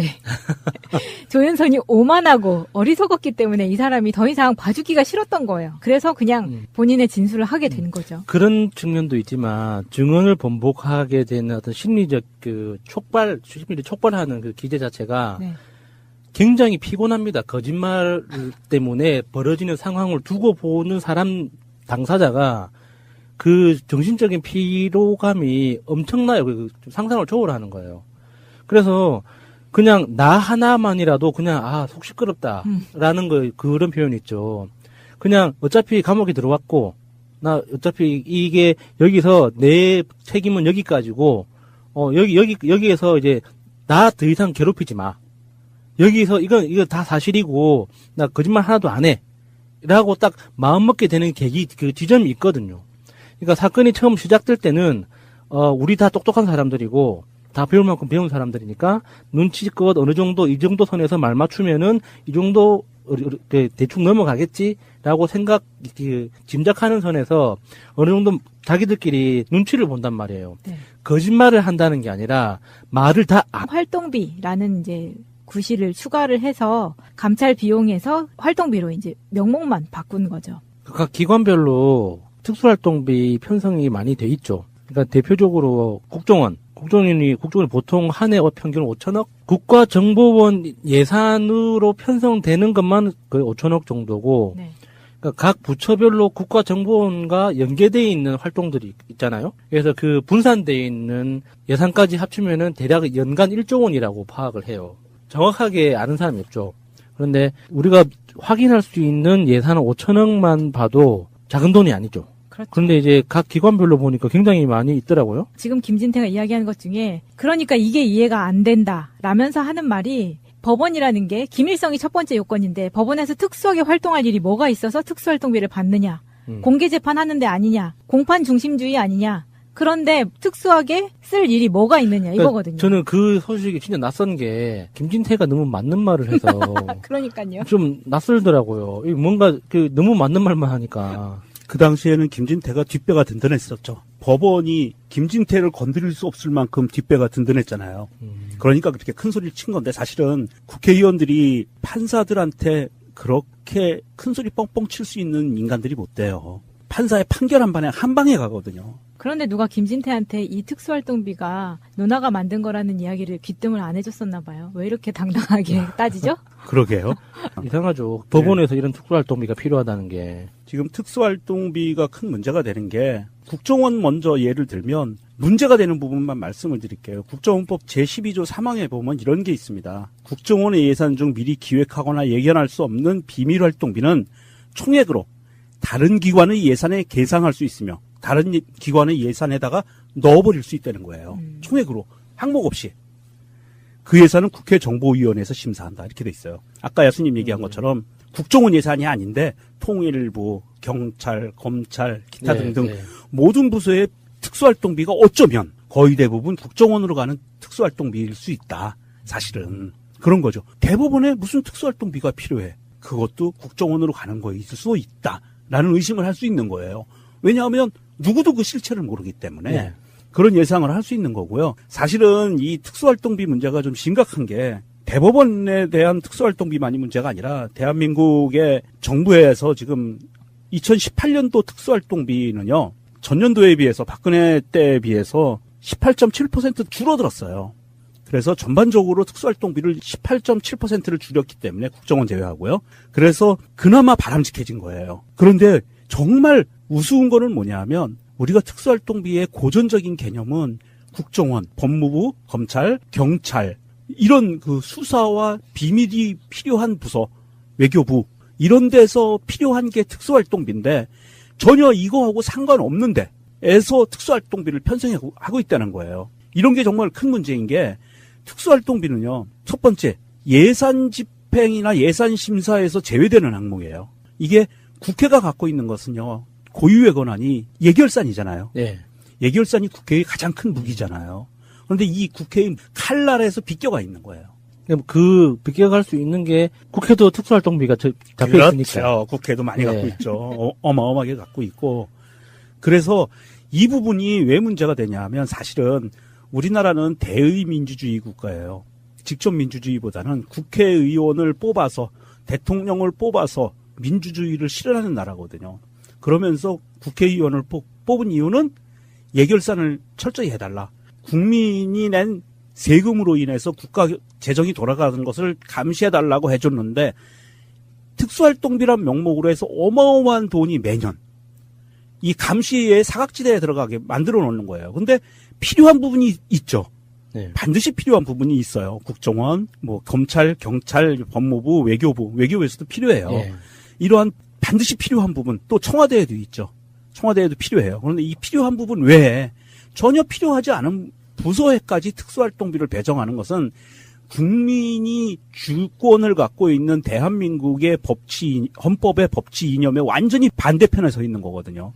그러니까 그런 데까지 배정을 하다 보니까 그게 지금 뭔가 다 노출이 된 상태에서 그 악화가 양화를 구축한단 말을 이런 데서 정말 뼈저리게 느낀다는 게 작년까지만 해도 그렇게 펑펑 썼는데 그게 문제가 되니까 이번에 문재인 정부에 들어서면서 아까 18.7% 감소했다고 하셨잖아요. 이걸 숫자로 보면 740억 정도예요. 엄청 많다고요. 그럼 우리는 뭔가 좀 해보려고 하는데 지금 돈이 더 많이 들어가야 되는 상황임에도 불구하고 줄여줘야 된다는 거죠. 말씀하신 대로 가장 큰 액수의 활동비가 예산이 편성된 데가 국방부하고 경찰청인데 작년 대비해서 334억 그리고 271억 이렇게 또 감소를 했어요. 그러니까 전체적으로 다 축소하고 감소하고 그런 거잖아요. 그러면서 특활비 자체가 굉장히 받으면 안 되는 돈인 것처럼 자유한국당 쪽에서는 토론 프로 나올 때마다 그런 식으로 공격을 하고. 특활비 자체의 문제도 있지만 법원에 왜 그게 필요하냐는 그 본질적인 질문인 거죠. 네. 그리고 그동안 우리가 몰랐지만 특수활동비가 그 정기적으로 지급되는 그 기관 중에 대표적인 게 국회. 저 또 요번에 처음 알았는데 미래창조 안 해요. 그냥 있는 대로 다 까놓는 게 아니라 그냥 여기까지만 하면은 검찰이 알아서 수사를 하겠지라고 짐작하는 그 선까지만 이야기를 하는 거거든요. 그런데 그렇게 하다 보면 또 검찰도 바보가 아니잖아요. 상황은 그러니까 실체적 진실이라는 게 그래서 무서운 거예요. 내가 해석하는 그 현상이 아니라 그 과거에 있었던 실체를 찾는 게 검찰의 목적이란 말이죠. 그 프로세스 자체가 굉장히 무서워요. 그 과정에서 이전 투구를 한다 그러죠. 나 혼자 살아남기 위해서 누군가 거짓말을 시작합니다. 그러면 저게 거짓말이야라고 또 대응을 하기 시작하죠. 그럼 내가 거짓말이 아니라는 거를 증명하다 보면 과거에 했던 내 말이 거짓말이 되는 거예요. 그러면은 그 거짓말에 대응하고자 하는 그 욕구와 내 거짓말 사이에 중간 지점을 택하게 돼요. 다시 거짓말을 하게 되거든요. 그렇게 하다 보면은 자기 내면은 내면대로 피곤해지고 상황은 상황대로 지저분해져요. 그거를 지켜보는 당사자는 돌아버리는 거거든요. 그러니까 지금 이 정도 상황까지 왔으면 이제 피곤한 거죠. 아, 모르겠다. 이렇게 되는 거죠. 제도로서의 민주주의가 흔들리고 구타는 일은 이제 없습니다. 민주주의가 밥이고 밥이 민주주의가 되어야 합니다.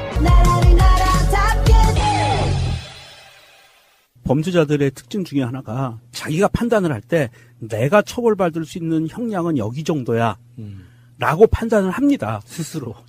변호사하고도 같이 논의하면서 나는 이런 죄로 내가 지은 죄가 있는데 지은 죄가 A부터 C까지 있어. 근데 나는 실제로는 처벌받는 게 B까지야. 이게 확정됐어. C는 아니야. 라고 판단을 하면 이 확정된 거 안에서 C의 범죄 새로운 범죄가 밝혀질 게 아니면 모든 걸 다 불어요. 더 이상 피해볼 게 없기 때문에. 그리고 여기에 촉발제가 되는 건, 뇌관이 되는 거는 뭐냐 하면 장시호 석방입니다. 장시호가 특검에 엄청난 협조를 하면서 특검이 석방했잖아요.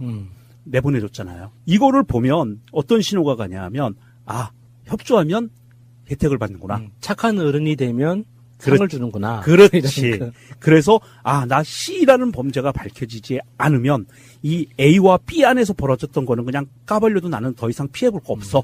라는 판단을 하게 되는 거죠. 그래서 이 사람들이 만약에 A, B, C가 있는데 내가 A라는 처벌을 받을 건지 안 받을 건지 왔다 갔다 해요. 희망도 보여. 안 받을 수도 있어. 막 이러면 온갖 거짓말을 동원해서 자기 죄를 감추고 남의 죄를 감춰줍니다. 남의 죄가 밝혀지면 나까지 영향을 받으니까 다 엮여 있으니까.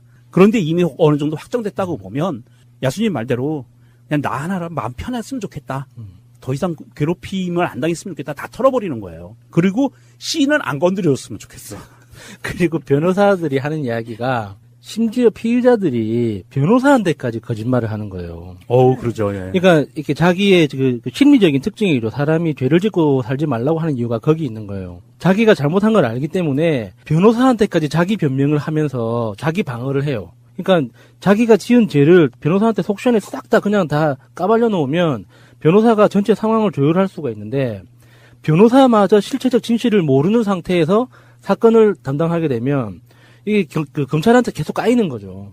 그렇게 그래서 첫 번째 그 1심 재판에서 불리하게 받고 그 상고 들어가서 이제 피의자가 사실은요 그게 아니었어요 하면 이제 변호사는 돌아버리는 거예요. 자기가 지금까지 잘못 알고 대항을 했다는 거니까. 그러니까 그런 케이스들도 있는 거죠. 사람들이 이 똥인지 된장인지 먹어봐야 아는 거예요. 얼마나 슬퍼요. 슬프네요. 다음은 요즘 어떤 이슈에서든 어떤 뉴스에서든 빠지지 않는 단어가 있습니다. 특수활동비죠. 이 이야기를 좀 해보려고 하는데요. 이 중에서도 지금 여러 가지 우리가 몰랐던 각 정부 부처마다 특활비가 들어가고 있는데 최근에 대법원이 대법원장 특활비가 필요하다면서 영수증이 필요 없는 특활비에 2억 5천만 원을 편성을 했습니다. 문제는 법원의 특활비가 왜 필요한지 이거에 대한 의문점이 계속 되기 때문에 문제가 되고 있는 건데요.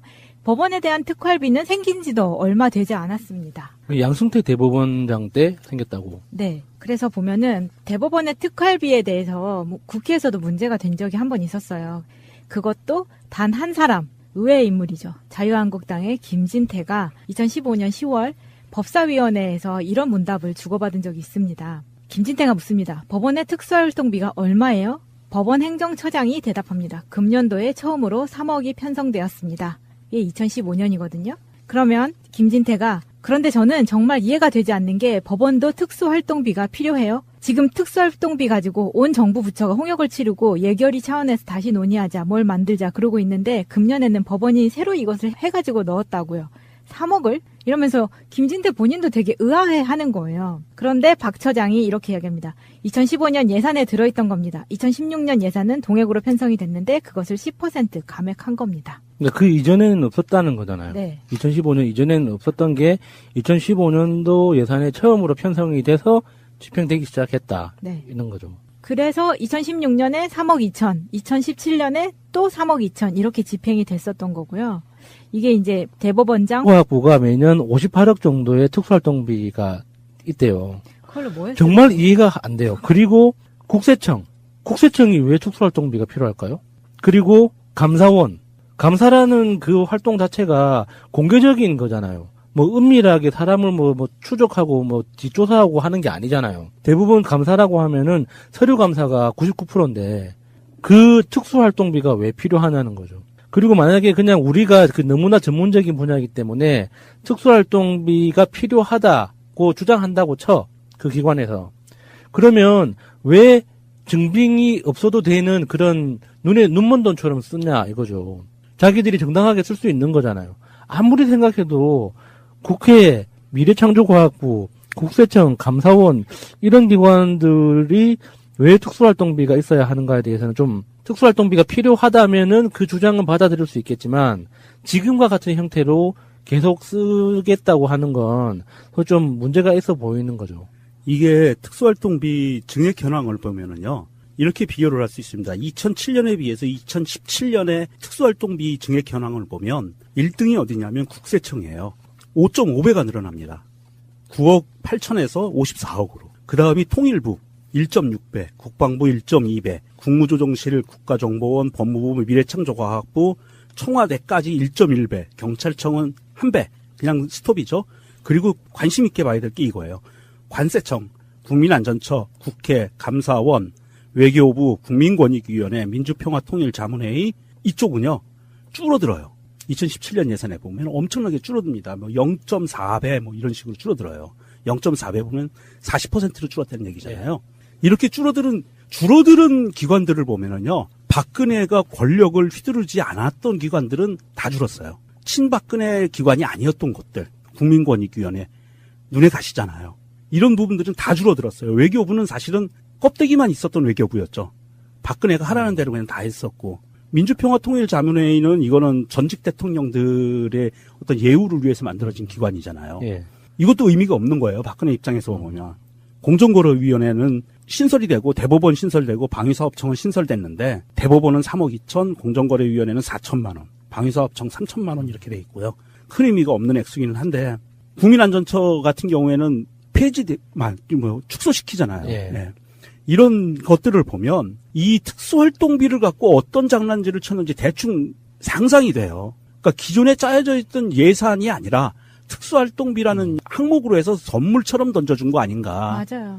말 잘 듣는 기관에 선물처럼 던져주고, 그리고 선물처럼 던져준 그 특수활동비에 아마도 한 절반은 다시 국정원으로 흘러들어가서 그것이 다시 청와대로 흘러들어가는. 아무리 돈이라지만, 이게 돈다고 돈이라지만 너무 돌리는 거 아니에요? 너무 돌리는 거예요. 근데 정부에서 이렇게 했다는 게 화가 나는 게, 뭐 예를 들어서 영수증이 없이 쓰는 돈이라는 것 자체는 회사 생활만 조금만 해봐도 상상하기가 힘들죠. 네. 아니 그것보다 무슨 과에서 학교에서 무슨 활동을 했을 때도 영수증 다 제출해야 되고요. 남의 돈을 썼을 때 영수증이 없는 경우는 없거든요. 근데 영수증도 필요 없다고 하면서, 그러면서 자기들 마음에 안 드는 기업들은 세무조사를 해. 이건 뭐예요? 그러니까 제가 이게 갑자기 눈에 보이지 않는 특수활동비가 생각이 났습니다. 이게 무슨 뜻이냐면 각 부처별로 하부 기관들이라는 게 있잖아요. 공기업도 있고 공공기관도 있고 사단법인인데도 불구하고 계약관계로 엮여 있는 이런 여러 가지 단체들이 있잖아요. 그러면 그 단체들의 활동비나 연구예산 그리고 어떤 특정 목적의 사업비가 할당되잖아요, 예산에서. 그러면은 그 사업비는 일종의 계단식으로 내려옵니다. 예를 들어서 뭐 어떤 특정 A 부처의 1년간 전체 예산이 3조 원이야. 그러면은 하부의 기관이 100개가 있으면 그냥 단순히 계산하기 편하게 뭐 300억씩 쪼개가지고 100개에 할당이 돼 있어요. 그러면은 그 각각 기관들은 거래하는 은행이 있을 거 아니에요. 근데 그 은행은 그 최상부 기관의 주거래 은행으로 지정이 돼요. 그러면 그 목돈을 어떤 지점에서는 유치하려고 노력을 할 거 아니에요. 그러면 특별 상품을 만들어 줍니다. 공공기관을 대상으로 하는. 왜냐면은 공공기관에서 예산을 집행할 때는 별도의 금융 프로그램을 제공해 주거든요. 카드도 공공기관용 카드로 별도로 그 사업에 참여하는 사람한테 발급하는 그런 프로그램들도 있어요. 핵심은 뭐냐면 그 과정에서 목돈이 묶여 있잖아요. 최소 3개월에서 길면 9개월 동안 예금이 돼 있지 않습니까? 그렇죠. 그러면 그 기간 동안 뭐가 생기겠어요? 이자가 생기죠. 근데 이자는 회계에 반영이 안 되는 거예요. 이런 식으로 돈을 유용하는 가장 대표적인 게 소파 예산. 그렇죠, 소파. 예. 소파 예산이 대표적인 거고, 우리나라 R&D라고 통칭되는 여러 부처에서 그 통합하면은 그 규모가 수십조 원으로 엄청나게 큰 예산이 있거든요. 그 R&D 예산도 사실 그 관리 주체에 책임지는 관리 주체가 불분명한 구조로 돼 있어요. 근데 그 돈 자체는 엄청나게 큰 덩어리란 말이죠. 그래서 예산에서 그 우리나라 한 해 예산에서 R&D 예산이 결정이 되면 그 R&D 그 예산이 결정된 만큼을 주거래 은행에서 여신을 발급을 해줍니다. 그 여신을 발급을 해주는 순간부터 이자가 생기는 거예요. 실제로 현금이 유통되기 전부터도. 그러니까 그렇게 생기는, 그러니까 이런 건 눈에 보이지 않는 특수활동비인 거예요. 그렇네요. 지금 우리가 지금까지 얘기했던 특수활동비는 눈에 보이는 거잖아요. 예산에서 심사할 수 있는 거고. 그런데 그렇게 각 부처별로 유용되는 생활 속에서 찔끔찔끔 나오는, 기관 입장에서 보면 찔끔찔끔이죠.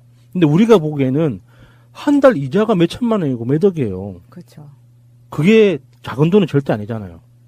그런 것들도 회계에 반영해서 들여다볼 수 있는 어떤 제도와 장치가 있어야 될 거예요. 이 지금 그 특수활동비가 가장 큰 문제가 되는 것은 사실은 아까도 말씀드린 것처럼 이런 내용입니다. 국회는요, 국민의 재산권을 보호해야 되는 기관이에요. 국민의 재산권을 보호해야 되는 기관인 국회와 또 세금이 어떻게 쓰이는지, 이게 잘못 쓰이는지 잘 쓰여지는지를 감시해야 되는 감사원까지 특수활동비를 사용한다는 거예요. 아무런 제약 없이. 이것은요, 정말 고양이에게 생선 맡긴 꼴밖에 되지 않고요. 선진국에서는 100만 원만 세금 없이, 영수증 없이 잘못 써도 이건 그냥 가잖아요. 네. 그런데 우리나라는 그냥 몇천억, 뭐 이런 거를 그냥 우습게 쓰는 거예요. 영수증 없이. 청와대 발령받았다고 1억을 들고 갔다잖아요. 그러니까요. 그게 말이 돼요, 그게. 이거는 정말 이 대한민국 공직자들의 도덕 불감증을 극대화시키는 방법 중에 하나고요. 나라를 썩게 만드는 가장 지름길 중에 하나가 돈의 노예를 만들어버리는 거예요. 그래서 대한민국의 공직자들은요, 청렴의 의무들이 있어요. 반드시 지켜야 되는 게. 그런데 그거에 배치되게 만들어버리는 게 어떻게 보면 특수활동비라는 그런 항목이 공무원들이 청렴하지 않게 만드는 또 지름길일 수도 있어요. 네. 이런 부분들을 앞으로는 올해 18.7% 감액했다고 하니까 사실은 이 특수활동비라는 항목 자체를 고정적으로 만들어 놔야 돼요. 각 부처별로 만약에 법무부에 필요하다 그러면 법무부의 특수활동비는 정말 특수활동비, 수사에 필요한 건 얼마, 그리고 나머지 뭐 문구류, 잡비 뭐 이렇게 해가지고 항목을 나눠서 예산 편성을 해야 되고요. 대법원에서도 정말 필요하다 그러면 그게 어떤 항목에 필요한 건지, 지금에 나와 있는 거 보면 특수활동비 아니거든요. 쓰임새가. 그렇죠. 예, 그러니까 정말 특수활동비라면 그 항목에 맞게 예산을 편성하고 해서 이 그냥 특수활동비라는 명목으로 뭉뚱그려지는 이런 현상은 이제는 없어야 되겠다. 예, 맞습니다. 이런 생각입니다. 그걸 위에서부터 지금 정리를 해 나가고 있는 것 같은데, 문재인 정부 대통령 비서실 특수활동비 자체를요, 2016년에는 184억이었는데 2017년에 162억 예산을 잡았었어요.